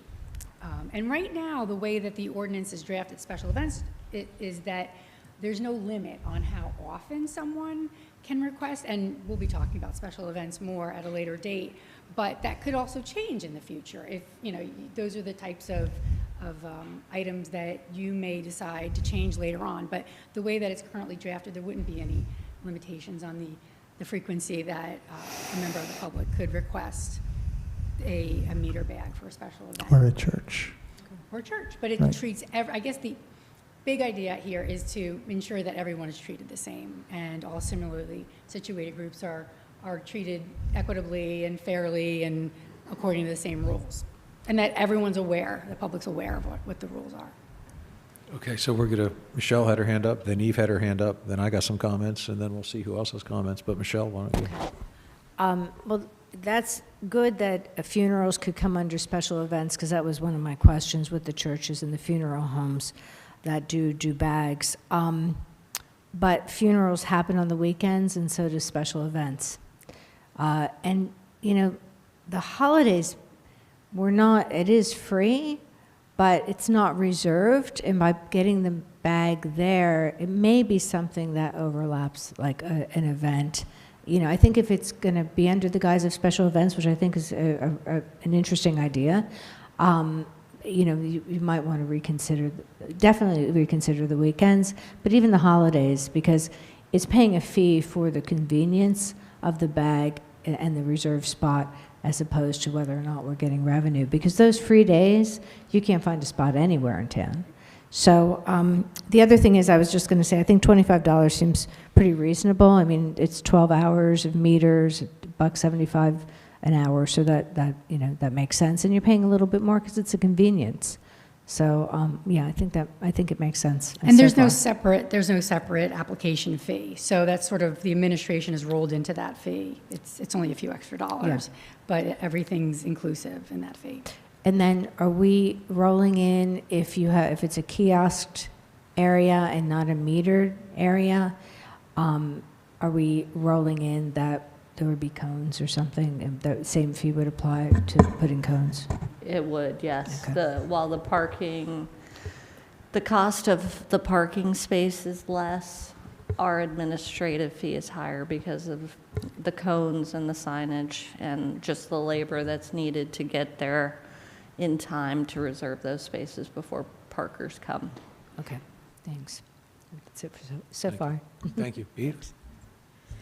So obviously, the devil is in the details here, as it often is, and I know you don't seem to want to talk about what special events are right now, but I think that would be really important to, nail down. I mean, Michelle mentioned, or I think David mentioned, funerals, weddings, birthday parties, whatever. I mean, when you use the term special event, I was thinking of something like Palmer Square is having a special event, and not I'm having a party and I want to provide parking to the people that are attending. So I really would like to have, before the ordinance comes up, I'd like to hear what the thinking is about what special events are, what are the categories. I think it could be problematic not to have limits, but maybe that's something where we see if there are issues, and then we, if I want to just reserve every Friday, the 2 spots in front of my house, because I have friends who come over all the time and money is no object. So I'm a little cautious about that. I guess my biggest concern is whether the organization that is buying the bag or the spot is a for-profit or not-for-profit. And I know you said that everybody is treated equitably, but I do think there is a difference between, a church having an event and needing available parking And I understand that, we allow that there is free parking until 1 on Sunday, so that most church services that are in areas where there are parking meters will be covered. But, whatever, there's a wedding or there's a funeral or something like that, does the church then just pass those fees on to the person? I'm really uncomfortable with potentially charging a church or, other religious entity for, in particular, a funeral, but also a celebration. So I wonder if there might be some value in thinking about some kind of tiered system based on, I don't know, a funeral discount or nonprofit versus for-profit. Go into being a funeral director. Because I'm just a little, I don't know how many spots, for example, a church normally reserves for a funeral, but if it's like, 10 or 12 spots and that's a few $100s, like who covers? I am not a funeral director, so I don't know the details, but I'm a little leery of interfering, especially with funerals, but also with some celebrations, as opposed to a commercial entity is doing something where they expect to be bringing in money because of they're providing parking to a vendor who's going to be doing something in their property. So You could definitely do a tiered system where nonprofits potentially pay a lower amount, but then then the commercial entities would be treated the same. But I believe some of the funeral homes are for-profit. For-profit. No, I'm not talking so much about the funeral So the homes church- as like a religious And you entity. Okay, so- The funeral home, Right. but that's not what I'm talking about. The churches would be nonprofit, but then it would have to, I guess the rule would have to apply equally to all nonprofits in the municipality who would Right. want to reserve the spaces if you wanted to give them a discount. So you could, we've seen that in other towns. Okay. That would just include Princeton University, just to make it clear. Well, we're not deciding tonight, but I think it'd be Right. good to hear let's hear all our questions and comments, and we can take that into consideration as to where we're going in the future. I'd like to just jump in, and then I know Mia does, and we'll get back to you, Michelle. So my comments are, yes, we need criteria. So it just can't be, hey, Mark Frida wants to have a meter bag because it's cheaper than feed in the meter, which I shouldn't do anyway. And obviously, the fee adjustment makes a lot of sense. We shouldn't be letting the meter bag go for less than what it costs to use the parking space otherwise. And what really irks me today is the fact that people get a meter bag and it sits there forever. So you see spaces, 6, 7, 8, 9 spaces in the CBD taken up by meter bags over weekends, at night, early mornings when nobody's using it. It makes absolutely no sense. Personally, I would not feel comfortable moving on this ordinance unless we had the special events ordinance at the same time, because I think they're too related. They overlap too much. So to do one without the other, for me personally, would be hard to do.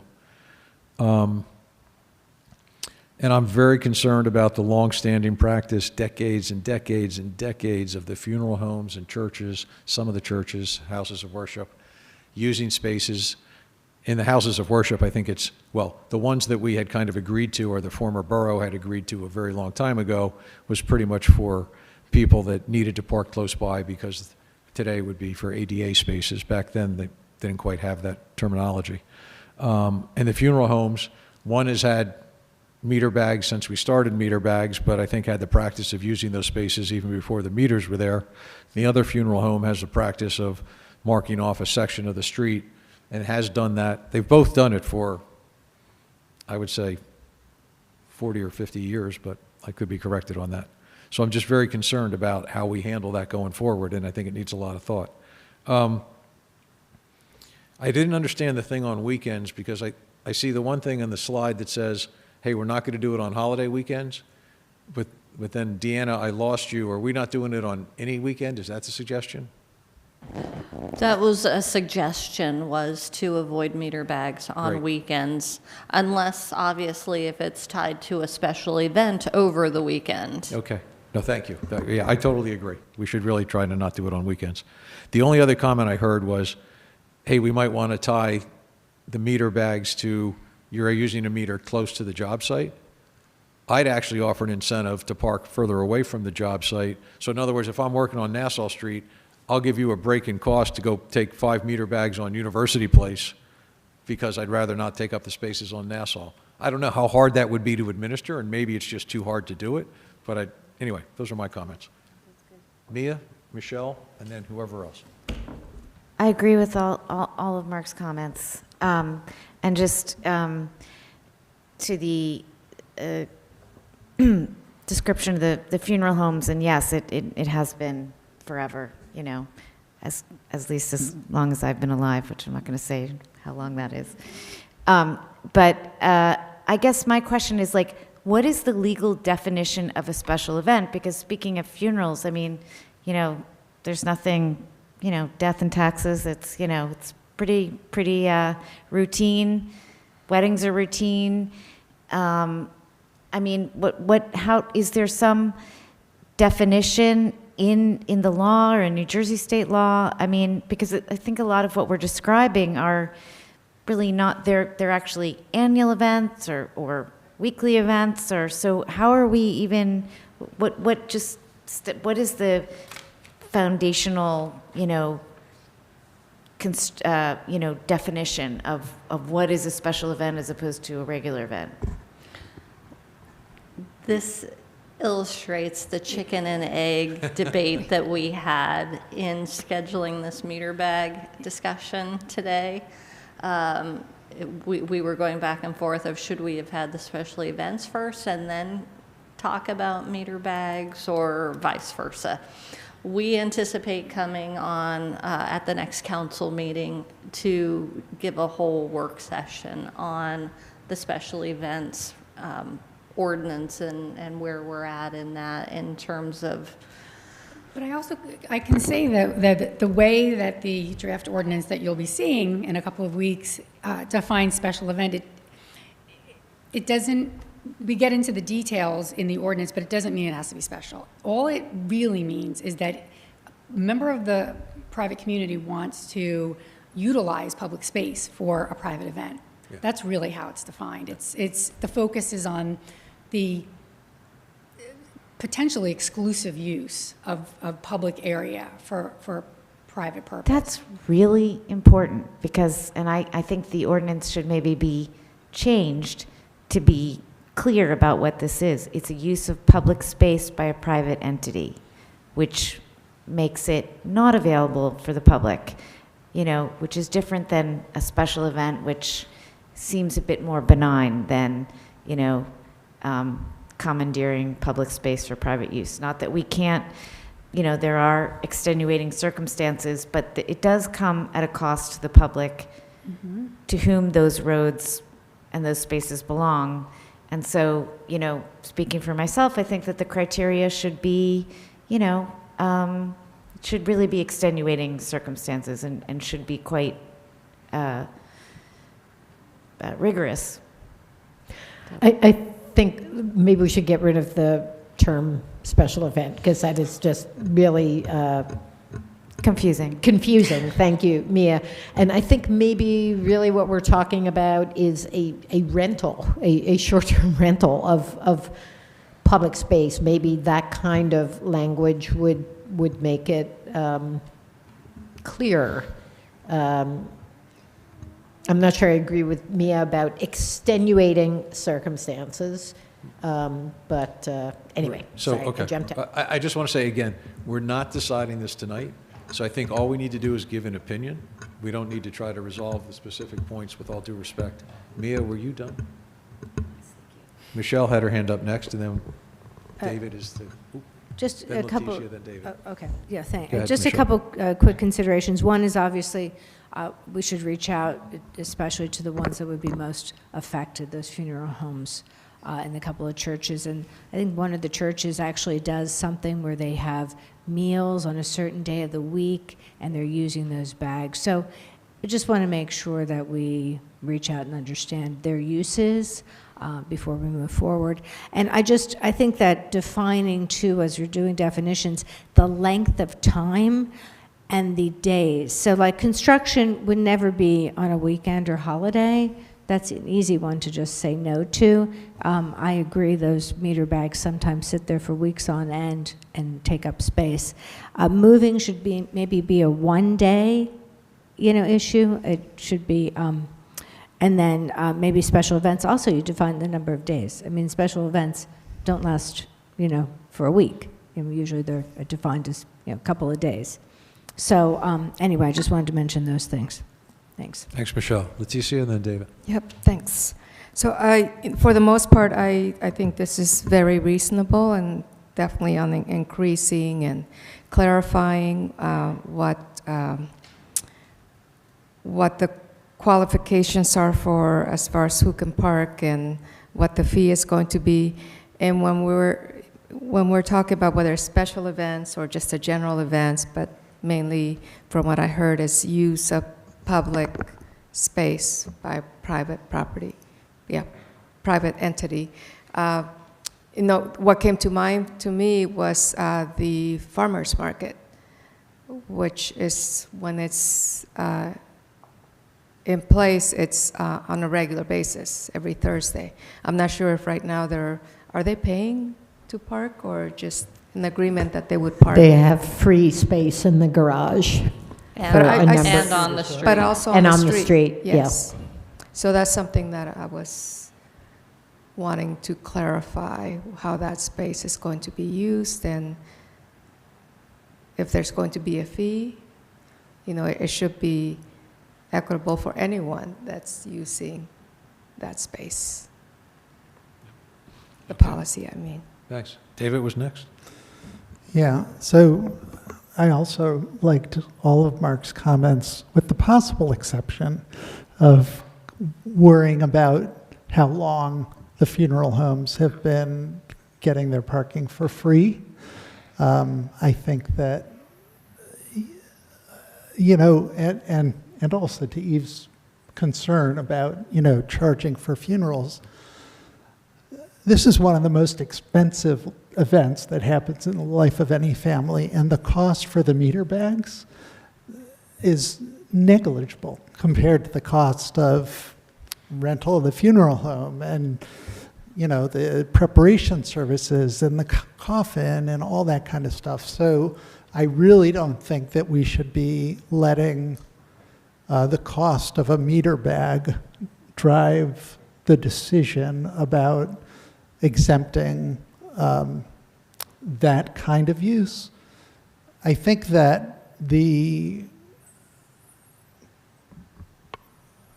idea of going away from the terminology of a special event doesn't really solve anything, because calling it a short-term rental doesn't help identify the criteria for deciding when to allow a user to have a bag. And so there's got to be some category, that some criteria that separates people who are allowed to get user bags from people who aren't allowed to get the meter bags. I think that, the farmers market is a great example. It's weekly, but it's still a special event because it's a weekly, it's not an everyday need for the parking spaces. It's special in the sense that it isn't daily.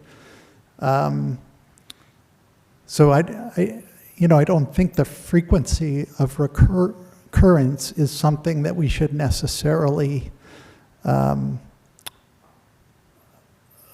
target as something to rule these events out. And certainly, Mia, you say that death is a part of life, but it's a very special event in the life of the family. The way I phrased it. So,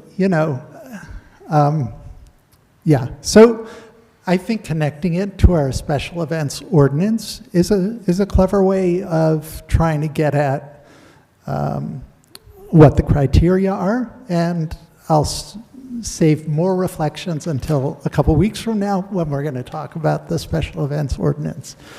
But I like a lot of what I've heard from my colleagues in terms of the specifics of this. I just want to push back a little bit, David, which is, and I'm not pushing back, but when you said, okay, so once a week is a special event because it's once a week, but, every day is not. So then what about every third day? And, and so if it's not every day, but it's every other day, is that, I do think, yeah, and Mark's going to say, let's, We're not deciding that we're tonight. getting too into the weeds, but obviously there's a lot of work that needs to be done. But I do feel very strongly that we need to have a name that best characterizes for the general public what this is, which is the use of public space by a private entity. So, okay. Leighton. I would just say the ordinance is really needed. I think the bags are much overused. I think there should be a pretty steep criteria to get a bag and to use it. And I think the cost should be rather prohibitive. I think that would reduce the use and the asks. That's all I got. And I would trust our staff to make the decision on if there really is a need, rather than try to build it all around an ordinance. That just seems to me to be like, we'll be here till Christmas. Okay, I think we've, go ahead, Eve. I just have one more question. Sorry, about the administration of this. Would this be something you'd apply for online, you're envisioning, and what might the turnaround be, or? Yes, the meter bag alone currently is an online application, and it would be. I think we are working to add it into the right-of-way occupancy permit application, which is online. Special events is not online yet, but we are looking as part of the ordinance update so that it would be built into that as well. And then the one for moving would be a really quick turnaround because the parking operations personnel say that it's very fast for them. They get the application and they turn it around within a day. They work a very long day. Yeah, so. Yeah. Thank you. Okay, I think we've exhausted this one. Okay, great. Moving on. We have ordinance introductions. The first one is ordinance 2024-36, an ordinance by the municipality of Princeton concerning solid waste and recycling and amending chapters 15 and 21 of the Code of the Borough of Princeton, New Jersey, 1974. Public hearing October 28th, 2024. Is there a motion? Thank you, Mia. Is there a second? Thank you, Michelle. Roll call vote. Ms. Perone Lambros? Yes. Ms. Niedergang?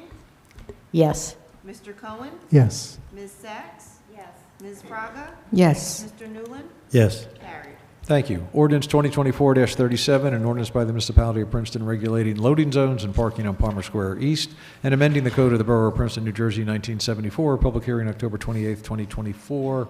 Is there a motion? Thank you, Michelle. Thank you, Leighton, for the second. Roll call vote. Ms. Perone Lambros? Yes. Ms. Yes. Niedergang? Yes. Mr. Cohen? Yes. Ms. Sachs? Yes. Ms. Fraga? Yes. Mr. Newland? Yes. Carried. Thank you. Ordinance 2024-38, an ordinance by the municipality of Princeton regulating parking for Princeton High School students, faculty, and staff, and amending Chapter 19 of the Code of the Borough of Princeton, New Jersey, 1974. Public hearing October 28th, 2024. Thank you, Mia, for the motion. Thank you, David, for the second. Roll call vote. Ms. Perone Lambros? Yes. Ms. Niedergang? Yes. Mr. Cohen? Yes. Ms. Sachs? Yes. Ms. Fraga? Yes. Mr. Newland? Yes. Carried. Thank you. I'd like to suggest that resolutions numbers 1 through 7, which are 24-291 through 24-297, be moved in block. They're all the same. They affect different entities, but it's all the amendment to the term of professional services agreements. Eve, that's a motion. Thank you. And Leighton's got the second. All in favor, please say aye. Aye. Okay, there we go. The eighth one, 24-298, resolution of the mayor and council of Princeton authorizing release of inspection fees in the amount of $324,000 for Princeton University Residential College's major site development block 45.01, lot 1.01, zone E-1. Thank you, Leighton. Is there a second? Thank you, Mia. All in favor, please say aye. I had a question. Oh, was that a Sorry. question? I thought that was a, my Yeah, bad. sorry. So I'm not sure, Dan or Jim, if you'll be able to answer this. I did email with Dan about it, Dan Weissman. It's a very large refund, and I asked him what was the original, or what was the total amount of the escrow account for the inspections. And the email I received back said it was $324,000, which doesn't seem right to me in the sense that that would mean that either no inspections whatsoever occurred or we didn't charge the university for the inspections. And so I have some concern about that. I don't know if you can enlighten me.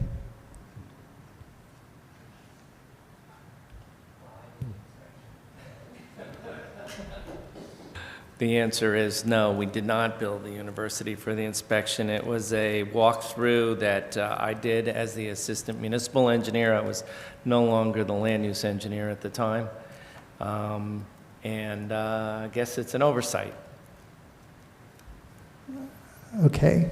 Probably should have so charged my tell time me to that that it escrow. that it's a small oversight, or not. All right, so is the bottom line of this just the amount is, so the amount of the inspection could not have been, the fee could not have been much? No, it would have just been a few hours of my time. Okay, so is this something that we can pass and say the fee will be adjusted, or do we need to just put this off until we know the correct amount? And any attorney or And next time, Or clerk maybe, could answer David, that. bring it up so before it comes to the meeting. Well, I did try to No, he did. do He that. sent, he sent a question but didn't get an answer. Tricia, just jump in.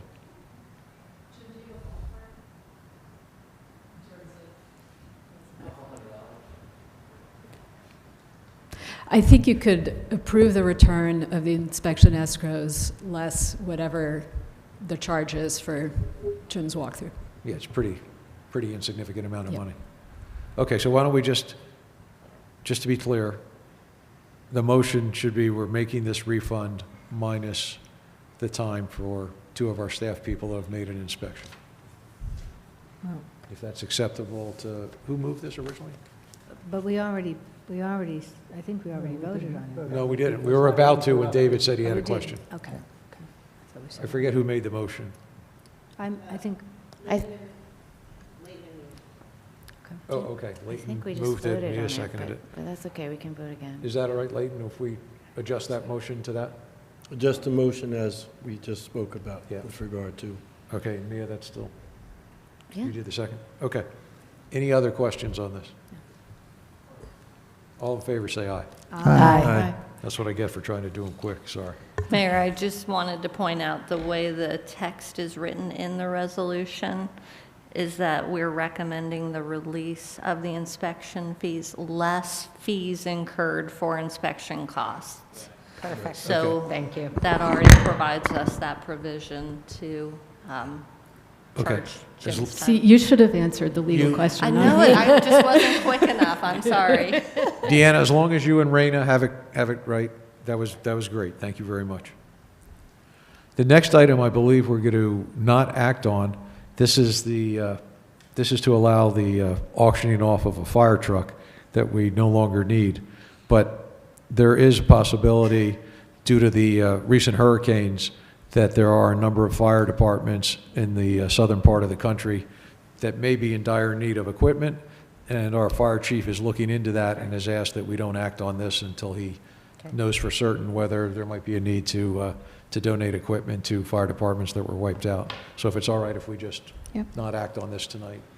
I agree, but I would also like to get the ball rolling, if possible, on researching from a municipal regulations standpoint, whether we can donate something of this value, without. Didn't we give something to We talked about giving discussed something giving it to to Trenton. Trenton. Someone suggested we donate it to Trenton, but some is that? group of people did not agree with that. But, so I'm not saying anything, but on this, whether we could donate or sell it for $1. I think either would be acceptable. Yeah, I think so. I mean, Yeah. But I if know we it's could- been done. Can I sit here and give you a legal opinion? No, but I know it's been done. It's routinely done, so it's. Yeah. As long as you give us some sort of blessing that we can do Yeah. it if the fire chief comes back and says, hey, there's a need Absolutely. to do this. That would address. Yeah. Okay, so that one's on hold. Good. 24-300, resolution of the mayor and council of Princeton authorizing site license agreements with Crown Castle Fiber LLC for 9 locations across from 526 Great Road, 235 Cherry Hill Road, 325 Cherry Hill Road, 644 Cherry Hill Road, 75 North Road, 282 Snowden Lane, 960 Stewart Road, 99 Ridgeview Road, and 284 Dodds Lane. Thank you, Eve. Layton's got the second. Any questions or comments? Eve?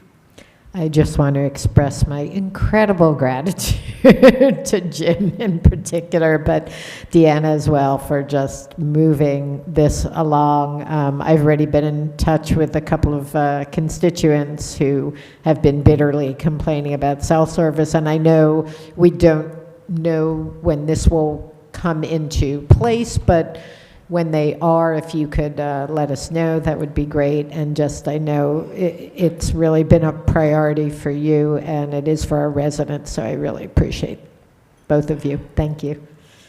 Any other comments or questions? All right, all in favor, please say aye. Aye. Thank you, Jim. 24-301, resolution of the mayor and council authorizing the award of a bid contract to LGB Mechanical, Inc. for energy and HVAC system improvements at the Princeton Municipal Building for $2,048,316. Is there, thank you, Layton. Eve's got the second. Questions or comments? Michelle?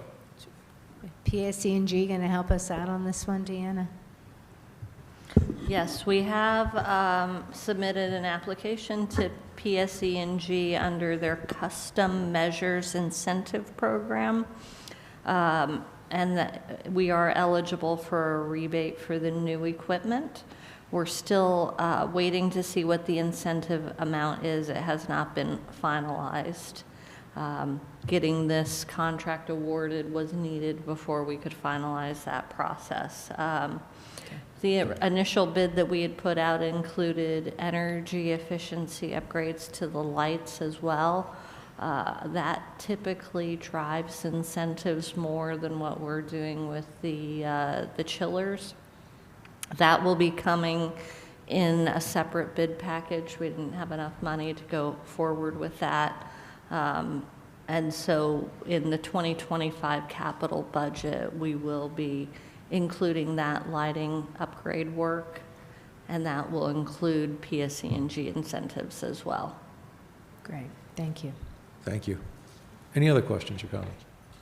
All in favor, please say aye. Aye.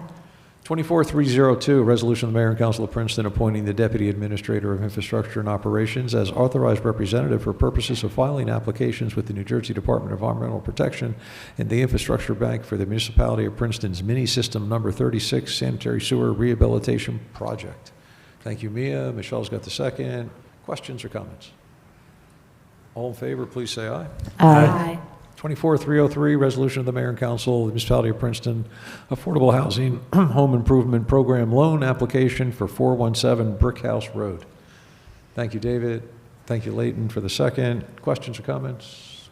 All in favor, please say aye. Aye. 24-304, resolution of the mayor and council of the municipality of Princeton, affordable housing home improvement program loan application for 52A Lee Avenue. Thank you, Leticia. Layton's got the second. Questions or comments? All in favor, please say aye. Aye. 24-305, resolution of the mayor and council of Princeton authorizing change order number 2 to the contract with Eastern Surplus and Equipment Company for the purchase of 1 high water rescue truck for an extension of the contract time resulting in a new contract completion date of December 2nd, 2024. Leticia's got the motion. Eve's got the second. Questions or comments? David? Yeah, I just, usually when these come from engineering. As we saw earlier in the agenda, there's also a statement that the contract amount is not changed, it's just an extension of time. Bernie, do you know if that's the case here? Yes. That is the case here. This was one of their subcontractors was affected by a hurricane in Texas, delayed them 20 days, so we've given them from like November 1st to December 2nd now. Okay. For that, there is no change in dollar amount. It's just Great. simply time. Thanks. Yeah. I think we did increase a small amount to add some additional equipment a few meetings ago, but that didn't have, this had to do with the supply chain issue. Thanks. Great. Any other questions? Okay, all in favor, please say aye. Aye. Aye. Would someone like, there's 3 items on the consent agenda, assuming nobody needs them pulled off. Eve's going to move the consent agenda. Is there a second? Thank you, Leighton. All in favor, say aye. Aye. David, Move to adjourn. is there a second? Thank you, B. All in favor, say aye. Aye. We're done. Good night, goodbye.